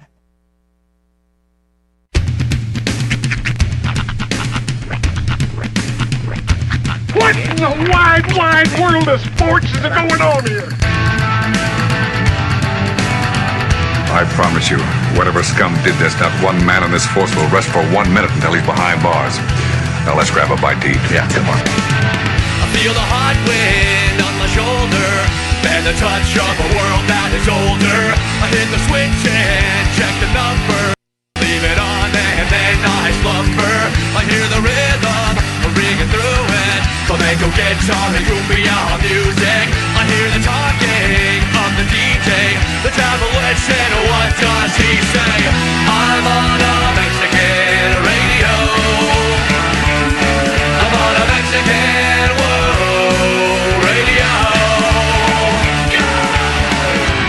Broadcasting live from high atop the J.P. White Building in downtown Roswell, New Mexico. It's Mornings with Mike Winters on 106.5 Roswell's Talk FM. Is that what I sound like when I talk? Now, here's your host, Mike Winters. And good morning, one and all. 6 minutes after 9 o'clock. Welcome to hour number 3. Of Morning Without Mike Winters on 106.5 Roswell's Talk FM. Happy Wednesday to you. By the way, I got to give Tanner Younghard our props. He's working on his trills. He nailed that. Grace. Gotta give credit where credit is due. The man is working on his trills. And one of the hardest working human beings in radio, honestly, one Tanner Todd. The unsung hero around here at Pecos Valley Broadcasting, because in addition to his producer skills here, working the ones and twos, keeping our online stream going, he is also basically our man in charge of all things video via KSVPTV.com. So any of the games that you're enjoying with the Roswell Coyotes, the Goddard Rockets in the Pokhorn tournament, as well as the Goddard Holiday tournament, all those essentially coming to you courtesy of the skills and craftsmanship of one Tanner Todd. The amazing, the man, the myth, the legend himself, Tanner Todd, making things happen for us. So a salute must be given to Tanner for his hard work. By the way, if you want to follow along with every single game of the Pokhorn tournament, we're crazy and we got you covered. That's right. All you got to do is head over to our little place in cyberspace, KSVPTV.com. Click on the, I believe, Pokhorn tab, and therein you will find every game waiting for you at the Pokhorn tournament. As well as the Hobbs Holiday Tournament, we are only covering the Roswell and Goddard games for the Holiday Tournament. And for the Artesia side, we're covering the Hobbs Holiday Tournament, which Artesia is involved with as we speak. I believe their next game is today at noon 45, I believe, and you can catch that over on AM 990, KSVP AM. You can also catch that game online at KSVPTV.com. Coming up in just a few minutes, going to get you up to date with the weather, and then after that, going to be sitting down with Miss Lori Schatz, chit-chatting about a couple of different things, see how things are going with Kiwanis clubs and here in Chavez County, as well as the event coming up in February with Ted Vigil. This is it's going to be a big deal, and I'm really, really excited to see this performance. I'm a huge fan of anachronism in general. There used to be a group here in Roswell called the Society for Creative Anachronism, and they used to put on different shows, different things. And I know there's still groups here in Roswell that do the LARPing thing, that do the the Ren Fair stuff. I've always been a huge fan of people who lean completely into a character and kind of embody that personage. And that definitely happened with Ted Vigil, with John Denver. We'll talk about that coming up here in just a few minutes. Kind of talk about the story of Ted Vigil, how he came to be and kind of came on the scene. And then we'll talk about the concert in and of itself and how you can get tickets to this once-in-a-lifetime performance. That's coming up here in just a few minutes on this Wednesday. Plus, all your other hourly features, which this hour include your Sean Hannity update and whatever else comes our way. Right now at 10 minutes after 9 o'clock, let's pause and get you up to date with the weather. I'm meteorologist Steve Hamilton with your Pecos Valley weather. We have a fairly strong low-pressure system on the way that may bring us a few showers Thursday night and Friday. Looks fair today. Our afternoon high around 60 with plenty of sunshine. Could be a little bit breezy, especially during the afternoon hours. Overnight, clear and chilly. Lows will be around 30, and then a few more clouds tomorrow, windy, and our high in the mid-60s. That's your latest forecast. I'm meteorologist Steve Hamilton.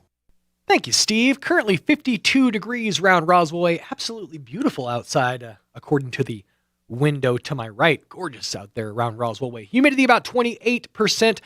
Winds out of the southwest 13 miles an hour with a barometer at about 29.84 inches. Dew point sitting at about 20 degrees. Fair conditions for today. Mostly sunny skies. 62 for the high. Winds out of the west 10 to 15 miles an hour.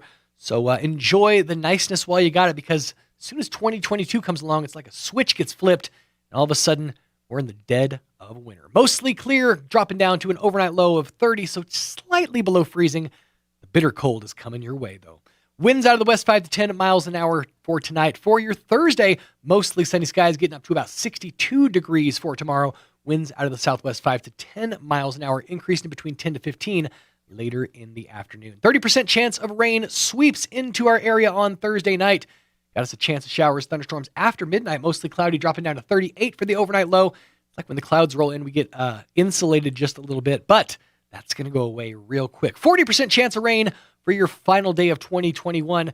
Mostly cloudy, getting up to about 60 degrees. Winds out of the southwest, 5 to 15 miles an hour. Partly cloudy with a low of 34 degrees heading into the ball drop on midnight Friday night. And then New Year's Day, still got a 20% chance of showers. Otherwise, the clouds rolling out of the area, mostly sunny, getting up to about 50 degrees for the high on New Year's Day. So like I said, as soon as New Year's comes along, the switch gets flipped and it's going to be cold. Dropping down to 17 degrees for the first night of 2022. So bring the plants and the pets inside, and the husband too, if he doesn't upset you too much. Sunny skies back up to 51 for your Sunday, and for your Sunday night, clear skies dropping down to a low of, once again, 20 degrees. Bitter cold, blanket up, sleep in layers, as they say here in New Mexico. 12 minutes after 9 o'clock. Let's pause, pay a couple of these bills, and after the break, sitting down with Miss Lori Schatz on the other side of Morning Without Mike Winters. Stay tuned. The most wonderful sale of the century is on now at Roswell Nissan. Prices slashed across the lot, 0 down and no payments for 90 days. Get a 2017 Sentra for just $219 a month, a 2013 Civic for just $199 a month, or a 2011 Hyundai Tucson for just $169 a month. And play Lucky Lotto to win cash and prizes. Just watch your mailbox and bring in your mailer for the chance to win up to $25,000 cash. The most wonderful sale of the century on now at Roswell Nissan, 2111 West 2nd. Oasis Computers has been Roswell's trusted source for home and small business computers for over 30 years, and they continue to be your best resource for computer repairs, operating system upgrades, web root managed, antivirus, special orders, and more. Oasis Computers is now open from 8 to 1, Monday through Friday to better serve you. Service calls by appointments and after-hour appointments are available too. Stop by Oasis Computers at 1703 North Garden or call or text 575-625-9141 for even faster service. This is Renee. Happy to be here. She's not some influencer. She's more of a groundbreaker, turning her 4-acre lot into a little slice of heaven behind the wheel of a John Deere 1 Series tractor. Renee runs with us because the most important job is the next one. That's all I got. Nothing runs like a Deere. Hear Renee's story at Deere.com. Stop by Pecos Valley Equipment in Artesia and Roswell, or visit us online at pecosvalleyequipment.com. Here's a Mornings with Mike Winters fun fact. Elephants use these skin folds on their bodies to crush mosquitoes. Mike Winters uses his to hide M&Ms. Here's Mike Winters. And good morning, 14 minutes after 9 o'clock on your Wednesday morning. Joining us in studio is Lori Schatz. How are you doing this morning? I'm doing great. How about yourself? Doing real good. I say it every time to Mike that we need to have entrance music for you when you come on. Well, because there's a built-in song for you. There is? What song is that? Lil Jon, and it's Lil Jon, the East Side Boys, and I can't remember who else, but shots, shots, shots, shots, shots, shots. Hey, I like it. So I think we should have entrance music for you every time. Well, Gene helped me get my slogan for my business cards because he wanted to say "Sure Shots."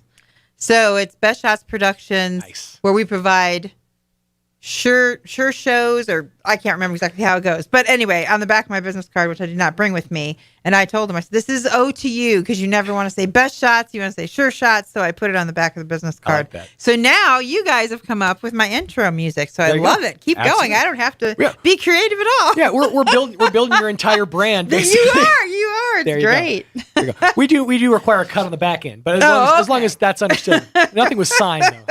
It's all verbal contract. Because my real name is Loretta, and so I remember in junior high I had a physics teacher that was like, "Get back, Loretta," and he goes, "You know what that's from, do you?" And I'm like, "No," and it was. Now I do because I know the song, right. At the time, I did not know what that was from. But you're a busy young lady. I mean, moving back and forth between your Kiwanis hat, your Best Shots Productions. I mean, you have a lot of irons in the fire. Yep, I try to stay busy. My passion, of course, is in the entertainment field, which I have done for 40 years. Whether it's owning my own company, I've owned the Chicago Stunt Team and the Windy City Two Steppers when I lived in Chicago. Wow. Or Best Shots Productions that I started in Indiana and brought with me here. It's been a little dormant the last few years. Sure. Or running a performing arts center or petting zoo, all that kind of stuff. And now, like, I have a real job, 9 to 5, and that's interesting. I worked more hours before and more days, but it didn't feel that way because it's a passion project. Because Correct. There are times it wasn't, but yes, for the most part, what's the old saying? Love what you do and you never work a day in your life, which is bullcrap because you absolutely do. You're still going to have bad days. Right. They're just not going to be as bad. And now I am very lucky to be working for a law firm here in town that I absolutely love. So, and that's a whole nother group and beast on its own. Sure. Right. And I get to bring some of my skills to the table when it comes to events for team building. And that's exciting because they've never had, as far as I know, they've never had that aspect of an office manager. Right. So I have a lot of things in the air, and then half of them I don't talk about because they only really apply to maybe 12 people, and they're not open events. But I'm super thrilled to be working in Roswell and being part of the community. When you work in a law office, I mean, I got to imagine you're working with a bunch of suits, a lot of dressed down men and young ladies that they don't necessarily like to let their hair down and have fun during the work hours. But you're kind of that glimmer of let's throw a little party in the office. I'm hoping that's here. what I am. I'm also in charge of all the legal secretaries and paralegals, and so that's where it really comes out. I mean, they have a lot of stress in their lives as well, and I'm real lucky to work with many of them that just plow through and get her done. And then when it's time to have a paint class or have a talk about nutrition, we do all kinds of things. We're doing White Elephant on Thursday when we get back. Okay. Bring something you don't really want and take what you really need, and whatever is left, I'm taking it over to the Salvation Army. So nice. Here's a fun fact for you. I just learned this yesterday. You know why we call that White Elephant gifts? No, I do not. So basically, it stems from I can't remember if it's like the 15 or 1600s. They used to give if you had someone that was like a hassle to you in your life, you would give them. They would give rich people would give other folks a rare albino elephant. Because they're sacred, so they're like a religious symbol, but they're incredibly hard to care for. So basically, you gave somebody this thing. It's like, here's your entire life. You basically gave them an above ground. So pool. their focus became that, and not being a pain in the dupa to you. So it became a thing that is not necessarily valuable to you, but could be valuable to someone else, right? If given the right amount of care and things like that. So yeah, that's where poor we get the white elephant. I know they get such a bad rap. But lots of irons in the fire, and obviously you are. We're all gearing up for the show coming up in February, which seems like so long away, but it's just a month and a half. Right, exactly, because you have all these holidays, like you're saying, back to back, and even if you, in my brain, let's add Thanksgiving, because that isn't so far off either, right? So you have Thanksgiving and Christmas and New Year's, and then it's the letdown. Yep. Not only the letdown, but you don't have a lot of money. There's Bills not a lot going on. Yep. It's dark, and it's still winter. So we're real happy to bring a tribute to John Denver to the Roswell Little Theater. And I want to make sure, which I have not said in the past, of course, my phone died. And I don't know if you have it in your brain, but their address. The address for the Roswell community. Isn't it 1717 South Union? Yes. So they want to make sure that people know that. Mm-hmm. And right you in the can Plains Park Shopping Center. Or across the street from Dollar Store. Yes. Because my last concert, I forgot my makeup and I had to go to the Dollar Store. Always handy. Or you can either get online and go to Roswell Community Little Theater with an R-E, which is Old English. It's actually roswelltheater.com, I believe, or .org. .org. Yes, and you can get online and do it. We have VIP tickets for $40 or regular reservations for $30, or you can call me at 575-513-8119. I can't tell you how many reservations yesterday, maybe 15. Really? So the phones are starting to ring, and the only place I've really advertised is Facebook and here. Mm-hmm. So, if you want tickets, I am hoping that Mike put the curse on us correctly when he said, I believe it's going to be sold out. This is going to be I believe this is not Knock on wood. I believe this is going to be a sellout performance. I mean, and we'll talk about the story here in just a moment, but this is, it really is a once in a lifetime opportunity because, John Denver, obviously he's such an iconic artist, and has such an impact on this area, being from, having spent time in Roswell and southeastern New Mexico. There's an added, impact to this area.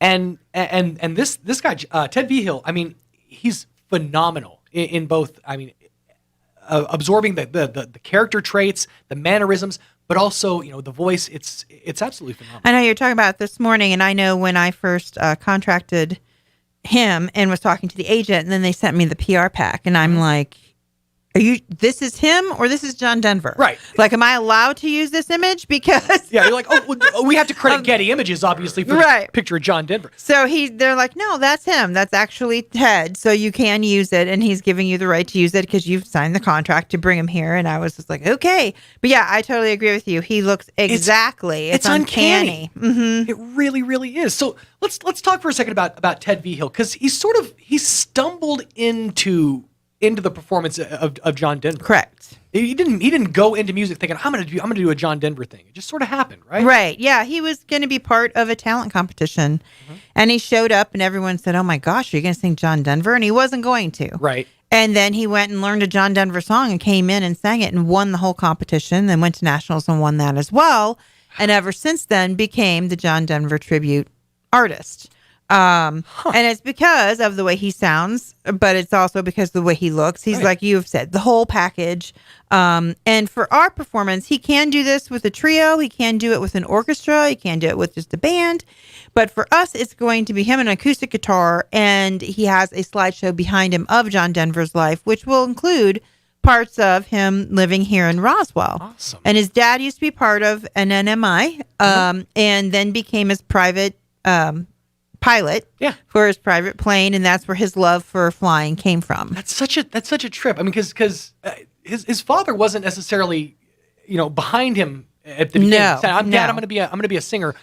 The heck you are. Right, exactly. Yeah, his dad was not supportive at all. But he came around. Yeah. That's awesome. Yeah, he came around and then probably was his biggest fan. Obviously, that's why he was flying him around the country to his concerts. So Ted knows all those stories. And just like we did Simon and Garfunkel, and that couple knew stories about Simon and Garfunkel, had actually met them and had met people that the songs were written about. This gentleman is the same way. He's done his research and is pretty close to the estate of John Denver. I'd imagine you'd have to. If you're anachronism, if you're trying to lean into someone's life, you kind of have to.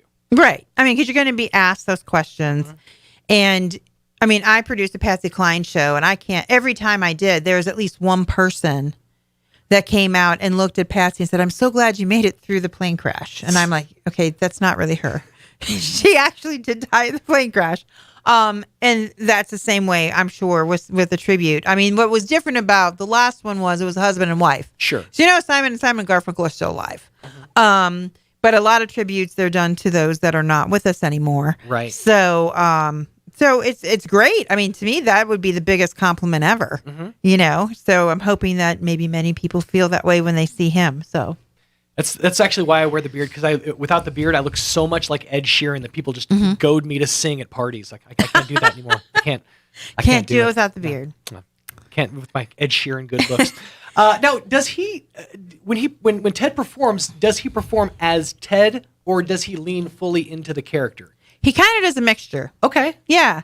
Kind of does a mixture. And I think that's really good because it gives people a little taste of who he is as a person. And he's very endearing, along with about what John was about. Sure. And I do want to mention it is Saturday, February 19th. It's 2 and 7. These are two different times for Roswell Little Theater. So if you're a Roswell Little Theater fan and you go all the time, these times are a little different. They're odd, yes. Yeah. Well, 2 o'clock is because we have a lot of followers from Artesia. And they want to get here. The great thing is on my one experience, they either come for lunch and come to the concert, and then they get home before dark, or they come to the concert, go to dinner, and go home. So the Artesians are spending some money here in Roswell for you Roswellians. So that's an awesome thing. In fact, I don't know anyone who didn't do one of those things that came from Artesia. So the 2 o'clock is for that, along with if I lived in Roswell, I probably would go to 2 o'clock as well. I'd like my evening to be open. You get the show, you get to get the entertainment, and then you get to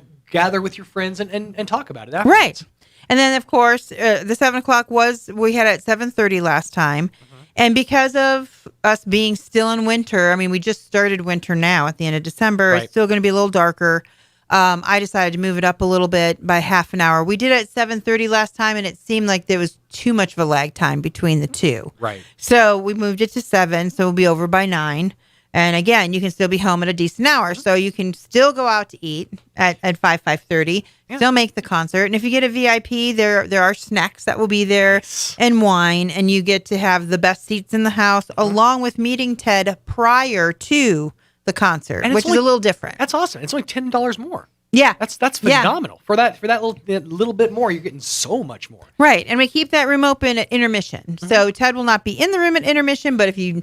Hey, I didn't get snacks beforehand, and I'm kind of hungry now, or just want to go and chitty chat with how the concert's going. Sure. Yeah, and it was real interesting. Funny you should say wine up. So the 2 o'clock show, hardly anything was touched. They went in there and they met the artist, and I guess they had a glass of wine, but very reserved. They were keeping it polite. But that 7:30 show, the sun was still out. Nope. Decent people can't be drinking when the sun's out. Come on. But the 7:30 show, truly enjoyed the VIP room, which was great because we were like, did we order too much food? Do we have too much stuff? But by the time it was all said and done, it was all great. Now, I'm sure you guys were real upset about maybe having too much having extra wine I hate afterwards. That. Oh, I guess everybody grab a bottle on your way out. And then so that people know as well, this is a fundraiser. Yes, we're all going to enjoy the entertainment, but we're doing this because the Roswell Community Little Theater needs a roof. Yes. And they have been doing really well on their own fundraisers and raising money, but we want to give them over the top so that they're comfortable. They own that building, so it's not like they're renting and they can say, can you hold off on, us paying you or anything. This is their big enchilada, their responsibility. And then I'm representing Kiwanis of Roswell, who is building an all-inclusive park for children. Thank you so much for that. As a father of a child on the spectrum, I can't tell you how much of a difference that makes. I mean, I've taken Rhiannon to some of the all-inclusive parks in Albuquerque, right? And they're amazing. It's such an amazing experience. So all-inclusive park, as you know, is not just for those on the spectrum; it's for everybody, so that all children can play and enjoy, and of course. That helps socialization, all that kind of thing, makes you a better decision maker, makes you more involved in your community when you start them young, whether it's in the arts or the play of that. So, and also, and I think a lot of people don't think about how much impact it has on heteronormative kids. That they have that chance to interact with with kids on the spectrum, and it gives them that empathy and that chance to kind of see things from a different perspective and see that they're just a kid like they are. Exactly. Right. There's no. Might be getting to the end product a little differently, but that we're all there for fun and exercise and interaction. So Kiwanis is doing that with the autism community in New Mexico. So we want to thank them as well. And our governor has gave us seed money to start that. And I believe the city of Roswell has asked for more money. When we first received the money, it was worth more. Mm-hmm. So I understand your gas went up, your groceries went up. So what we could have built then, we cannot build now. Right. So I believe that the city of Roswell has asked for the extra money so that it gets back to where we were. Sure. So thank you for that as well. I don't know. I don't think they talked about it this session. I think it will be in February. Mm-hmm. But that part of it will leave to our representative, Greg Nybert, who's representing us there. And I won't speak anymore because I know a little about that. Sure. But that is what the funds will be going to. So once we reach our cost of the concert, then we will be splitting it with Roswell Community Little Theater and Best Shots Productions. so Kiwanis. Perfect. So so the money is going to a fantastic cause. And you touched on something there that Roswell Community Little Theater owns that building. Mm-hmm. As somebody who's spent a lot of time here in Roswell, watching the story of the Little Theater go from that little building over there on Virginia to moving into this theater and basically taking it completely on their own and saying, okay, if we're going to do this together. We're going to do it, and it's going to be our right. Thing. And it's awesome to see. So they when a hand is needed, That's what we're here for. And I like to thank the board. I mean, I go to them with these crazy ideas all the time, and they have so far allowed me to do some of them to help out. And it keeps my hand, as I said earlier, in the pot of entertainment and in my passion.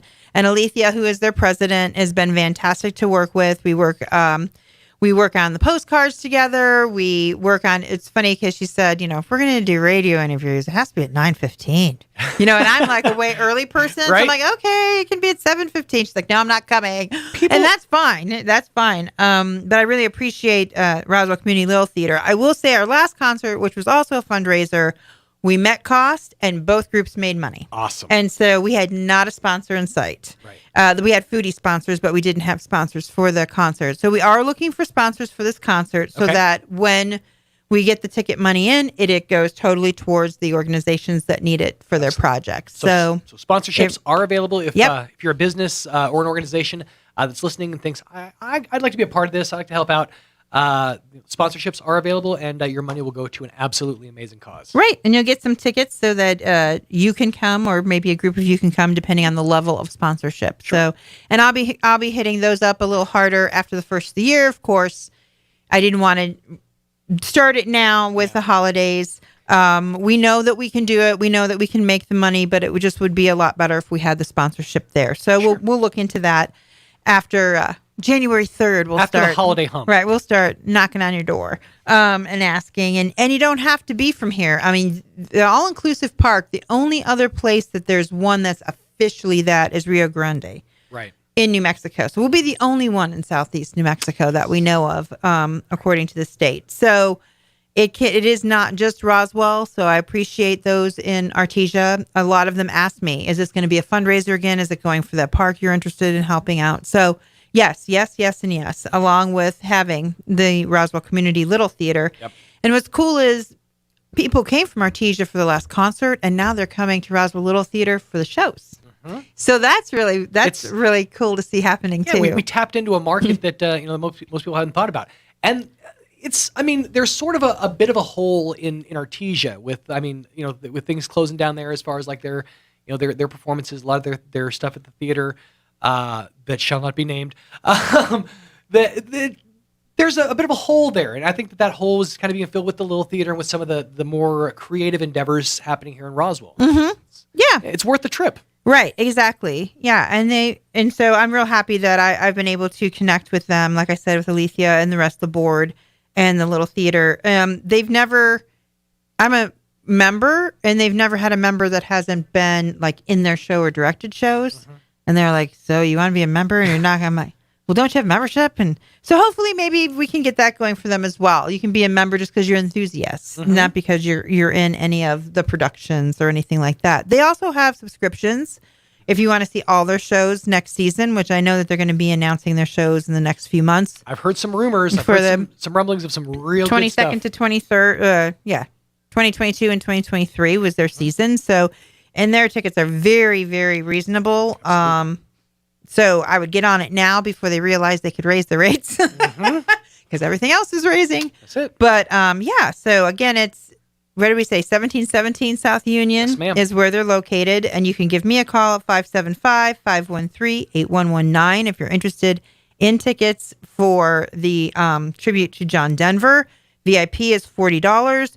You get a VIP room, and that includes some snacks, wine, and to meet Ted before the concert, as well as the best seats in the house. Absolutely. And $30 is for the rest of the house. It really isn't a bad seat. We hold 198, so that's why we're hoping we'll sell out both concerts. February 19th at 2 and 7 o'clock. That's one thing I will say about the theater over there is they have phenomenal acoustics. Like for the fact that it's a converted movie theater. I mean, not necessarily the best room for sound absorption and whatnot, but they really have fantastic acoustics in that theater. Yep, and they have several of their technicians, and I'm sorry I don't remember their names, that worked with our technician with Best Shots they're not used to having concerts. So when you say, do you have a mic and a mic stand, they have hanging mics because they do live theater. So it is a different bird for them as well. Learning process for both of us on how things are. We use their stage as is. They'll be getting ready for their show that has the four ladies in it. I think it's Four Old Broads. Yes. I believe is what's called. They'll be getting ready for that show when Ted will be there, so we'll be using their set. Okay. It's interesting.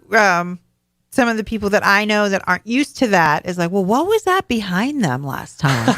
And the next week that was the setup for Mother Goose Gets Eaten by Wolves, right? Yeah, right. Yeah. So I'm like, well, because they have their show and they're sharing the stage, and this is how it kind of goes when you bring in professional acts to a theater that is doing a lot of things, because they also have CAP that go on there for the kids. Right. So yeah, we're just real thrilled that we can be there and using their space and working with them. The improv artist in me, I mean, I would use the set. I would chew up the set as much as possible, because I'm thinking about the set they had for the Mother Goose. Right. They had the staircase with the balcony. Right. And if I was performing, I'd come out on the rafters and start doing the duet thing. Now, when we did it last time, it wasn't painted yet, and I knew what it was going to be. Right. But for those watching it, it was like they could see the platforms, and there's this thing, and why is that behind them? And I'm like, okay, that has nothing to do with the show.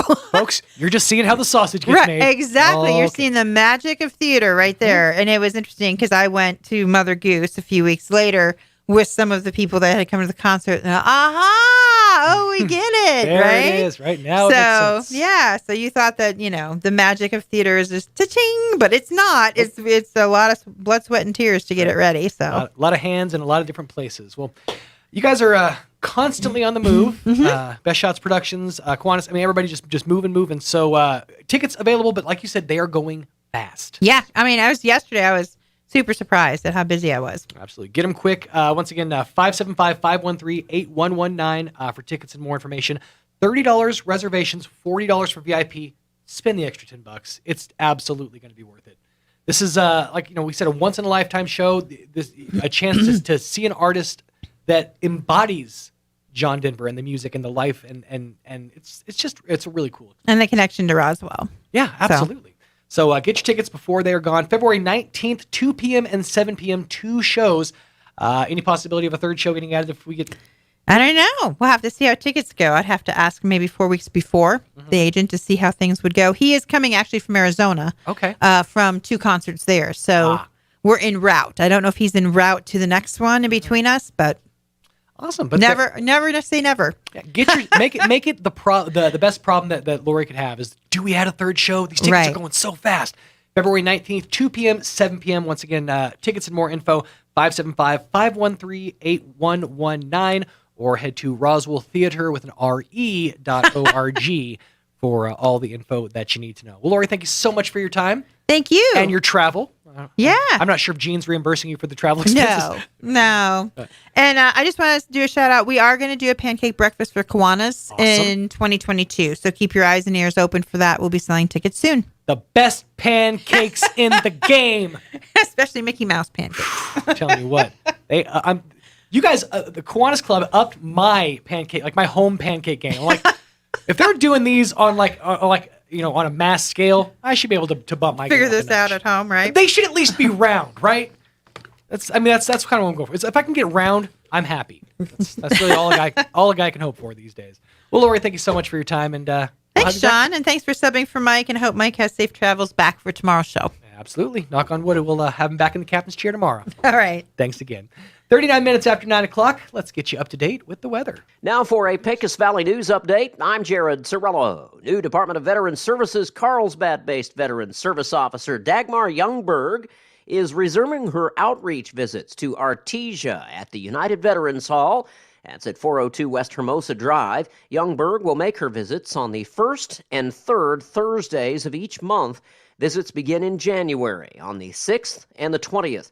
These outreach visits are by appointment only. Appointments can be made by contacting Youngberg by email or phone. That number is 575-988-5900. And there are more calls for New Mexico to crack down on repeat DWI offenders. Many cases over the past year involve first-time offenses, but officers have seen familiar faces. One woman marked her 5th DWI offense in May after she was stopped for driving over 100 miles per hour on Interstate 40. A man marked his 7th DWI arrest in March when he struck a concrete pillar east of Albuquerque. You're up to date. I'm Jared Cirillo reporting. The truth and nothing but. This is the Sean Hannity Morning Minute. Well, he has a connection with Ukraine. Just call Hunter. I'm sure Hunter could work it out. He has a connection with Vladimir. Call Hunter. Next week, he's going to talk to President Xi. Call Hunter. The Biden family syndicate has made a fortune from all of these countries. Tony Bobolinsky points out they actually had meetings. Those meetings are confirmed by the laptop from hell, the book of Miranda Devine. I would just use Hunter as the intermediary for all things Ukraine, Kazakhstan, Libya, Russia, and China. Let the crack addict handle it. You know, if he's done selling his portraits of a crack addict, maybe he'll have a little spare time and he could do a little diplomacy and maybe actually earn some money. Keeping you on the straight path. Later today, it's the Sean Hannity Show. Hey, Sean Hannity here for the Knox Company. When it comes to safety and security, trust a brand that over 15,000 fire departments use and recommend. Now, that same reliability is now available with the Knox Safety Carbon Monoxide Alarm. It's the only CO alarm that alerts with voice alerts and displays in English or Spanish. Protect your family with the Knox Safety Carbon Monoxide Alarm. When seconds matter, the alarm you choose should matter also. It's available at your local Walmart store and Knox.com. Finding great candidates to hire can be like, well, trying to find a needle in a haystack, but not with ZipRecruiter. Its powerful technology actively finds and invites qualified candidates to apply to your job. So while other companies might deliver a lot of hay, ZipRecruiter finds you the needle in the haystack. See why 4 out of 5 employers who post a job on ZipRecruiter get a quality candidate within the first day. Try ZipRecruiter for free at ZipRecruiter.com/free. That's ZipRecruiter.com/free. Here's a Mornings with Mike Winters fun fact. U-Haul is the world's largest advertiser in the Yellow Pages. Too bad millennials don't know what the Yellow Pages are. Here's Mike Winters. And good morning, 18 minutes away from 10 o'clock on your Wednesday morning. Let's get you up to date with the weather for real this time. I'm meteorologist Steve Hamilton with your Pecos Valley weather. We have a fairly strong low-pressure system on the way that may bring us a few showers Thursday night and Friday. Looks fair today. Our afternoon high around 60 with plenty of sunshine. Could be a little bit breezy, especially during the afternoon hours. Overnight, clear and chilly. Lows will be around 30, and then a few more clouds tomorrow, windy, and our high in the mid-60s. That's your latest forecast. I'm meteorologist Steve Hamilton. Thank you, Steve. Currently 54 degrees around Roswell Way. Humidity is sitting comfortably at about 28%. Winds out of the southwest, a little heavier now at about 13 miles an hour. Barometer at about 29.84 inches with a dew point of 20 degrees. Looking for fair conditions for today. Mostly sunny skies. 62 for the high for the rest of your Wednesday. Mostly sunny till the sun goes down tonight. Winds out of the west 10 to 15 miles an hour for tonight. Mostly clear skies, getting down to an overnight low of around 30 degrees. Winds out of the southwest 5 to 15 miles an hour. And for Thursday, partly sunny, 62 for the high. Enjoy it while you got it. Soak up the sun and soak up the warm temps because once 2022 hits, so do the cold temps. Winds out of the west 5 to 10 miles an hour, becoming southwest 10 to 15 later in the afternoon. 30% chance of rain on your Thursday night after 11 p.m. Mostly cloudy. Low of around 38 degrees, and we wrap up 2021 on New Year's Eve with a 40% chance of showers and thunderstorms, mostly cloudy, dropping down to, or getting up to 60 for the high on Friday, dropping down to 34 overnight. Still a chance for rain into your New Year's Eve to New Year's Day. 20% chance of the wet stuff for your first day of 2022, mostly sunny, only getting up to about 50 degrees for the high, and then bitter cold once the sun goes down, mostly clear, dropping down to an overnight low of only 17 degrees for your Saturday night, sunny and 51 for your Sunday, then clear and dropping down once again to the upper teens to low 20s for your second day of 2022. 15 minutes away from 10 o'clock.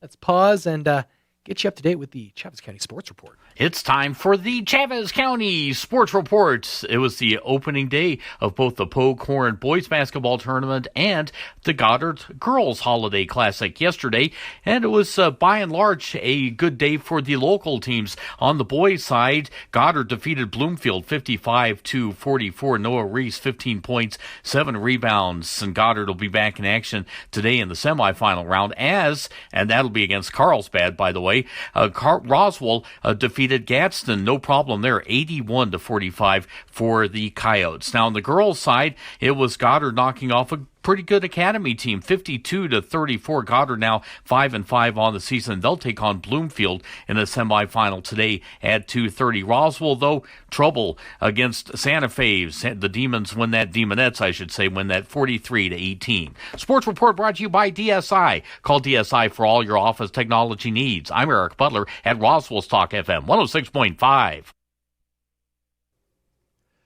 With the SRN News Business Brief, I'm Rich Thomason. Stocks mixed on Wall Street at mid-morning, with the Dow trying to reach the 6th consecutive day of gains.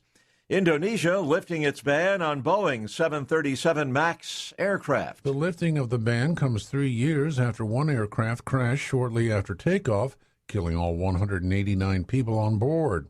The Transportation Ministry said the aircraft will be permitted to fly in Indonesia, but only after airlines carry out airworthiness directives. Some relatives of victims of the 2018 crash say the decision to lift the ban on the 737 MAX is regrettable. Correspondent Jeremy House. It is a first. A semi-truck completed an 80-mile run in Arizona with no human on board and no human intervention, using technology developed by San Diego-based Too Simple. With business, I'm Rich Thomason. From macaroons to mattresses, these days folks are used to ordering just about everything. And it's no different at Roswell Ford. Here at the Tailgate Nation, it's time to order your new Ford. Yep, the Ford factories are working overtime to meet demand, and to get the new Ford truck or SUV you want, you need to order it. Place your order by the end of December, and Roswell Ford will give you a $1,000 cash discount. And when it gets here, it'll be like Christmas all over again. But if you're looking for instant gratification, Roswell Ford has more than 100 excellent pre-owned vehicles in stock and ready for delivery. Each one has passed a rigorous 139-point inspection, and each one comes with a 3-day money-back guarantee. And one last thing, wintertime is no time for car trouble, so bring your vehicle in for a complimentary winter vehicle inspection with any maintenance or repair. So come see us at Roswell Ford and have a wonderful Christmas season. What does it mean to be a world-class university? To start, being ranked in the top 2% of universities in the world, and to be the only designated R1 highest research activity university in the state. It's about creating the most opportunities for students. And at the University of New Mexico, we do just that by offering affordable, top-tier education year after year and awarding millions in scholarships to our students. So, what are you waiting for? Apply to UNM at apply.unm.edu. Susan, it's so great to finally be able to get together again. Oh, it sure is. And I really appreciate you picking up the bill. I'm happy to. I've got the extra cash. Since we've all been driving so much more again, I've been using Get Upside, the free gas app that pays you cash back for every gallon of gas you buy. Wait a minute. Are you saying you actually get paid cash when you buy gas with the Get Upside app? Yes, up to 25 cents a gallon. Cash back every time I buy gas. Does that actually add up to anything? Some months I make $200 to $300. Wow, that's serious extra cash. I'm downloading the free Get Upside app now. Download the free Get Upside app now in the App Store or Google Play to save up to 25 cents a gallon when you buy gas. Use promo code LIFT for a 25 cents a gallon bonus on your first tank. That's up to 50 cents a gallon on your next fill-up. You can cash out anytime to PayPal or an e-gift card for Amazon and other brands. Just download the free Get Upside app and use promo code LIFT for a 25 cents a gallon bonus on your first tank. That's code LIFT. Here's a Mornings with Mike Winters fun fact. Turtles can breathe through their butts. We imagine you know some people who do that too, because that's where their heads reside. Here's Mike Winters. Nope. Here's Sean Smalls. And good morning. 11 minutes now, 10 minutes away from 10 o'clock on your Wednesday morning. Mixmaster Mike Winter is back inside your radios, barring any complications tomorrow. He is en route as we speak. If you missed any portion of today's show, you can always go back and listen to it in its entirety over on ksvptv.com. That's ksvptv.com. Simply click on the Mornings with Mike Winters tab, and there you'll be treated to the show in its entirety.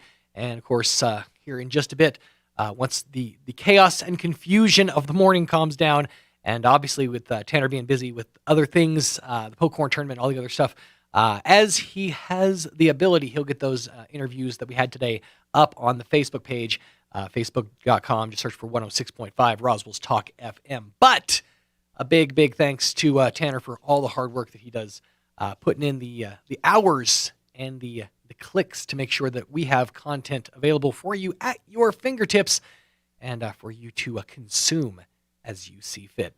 Big thanks to our guests this morning in the 8:15 hour. She sat down and chatted with the outgoing Bill Wolf, who is retiring from Big Brothers Big Sisters of Southeastern New Mexico, and Ms. Kim Diesendorf, who's going to be taking over for Bill and kind of running the show essentially there for Big Brothers Big Sisters now that they have tied in with the Central New Mexico office. Access to a lot more resources and funds going to be available for both for littles, for bigs, and for the office in and of itself. So a big thanks to Kim and Bill for stopping by. And again, if you want more information, head to their little place in cyberspace. That's BBBSSENM. Think Big Brothers Big Sisters, Southeast New Mexico. BBBSSENM.org. I know it's a lot of letters, but easy enough to remember if you break it down like that. So you can check that out later on today. And then just a few minutes ago, sitting down with Ms. Lori Schatz from pretty much from everywhere, but from Best Shots Productions and from Kiwanis Clubs. Obviously, chatting about the big fundraiser for the Roswell Community Little Theaters for their roof, as well as for the Kiwanis Clubs for the all-inclusive park that will be making its way to Roswell in the very near future. I, for one, cannot wait. I know my daughter is very, very excited. We're park people. We we frequent the parks on the weekends. What's funny about my kid is she's, for someone who's on the spectrum, she's incredibly social. She loves interaction. She loves conversation, and she will talk your ear off when she gets a chance. Awesome to me because for the first 2 to 3 years of her life, she was largely nonverbal. So to have her talk, it's hard for me to ever discourage that. But she'll talk your ear off. But what ends up happening for us, at least, is on park days, we end up driving around looking for parks with kids there. Like we go to a couple parks and they're empty. There's no kids out, and we'll go to another park, which is odd because I'm a guy driving around looking for kids at a park. I swear it's all above board. I have kids in the back. They just want to looking for kids to play with.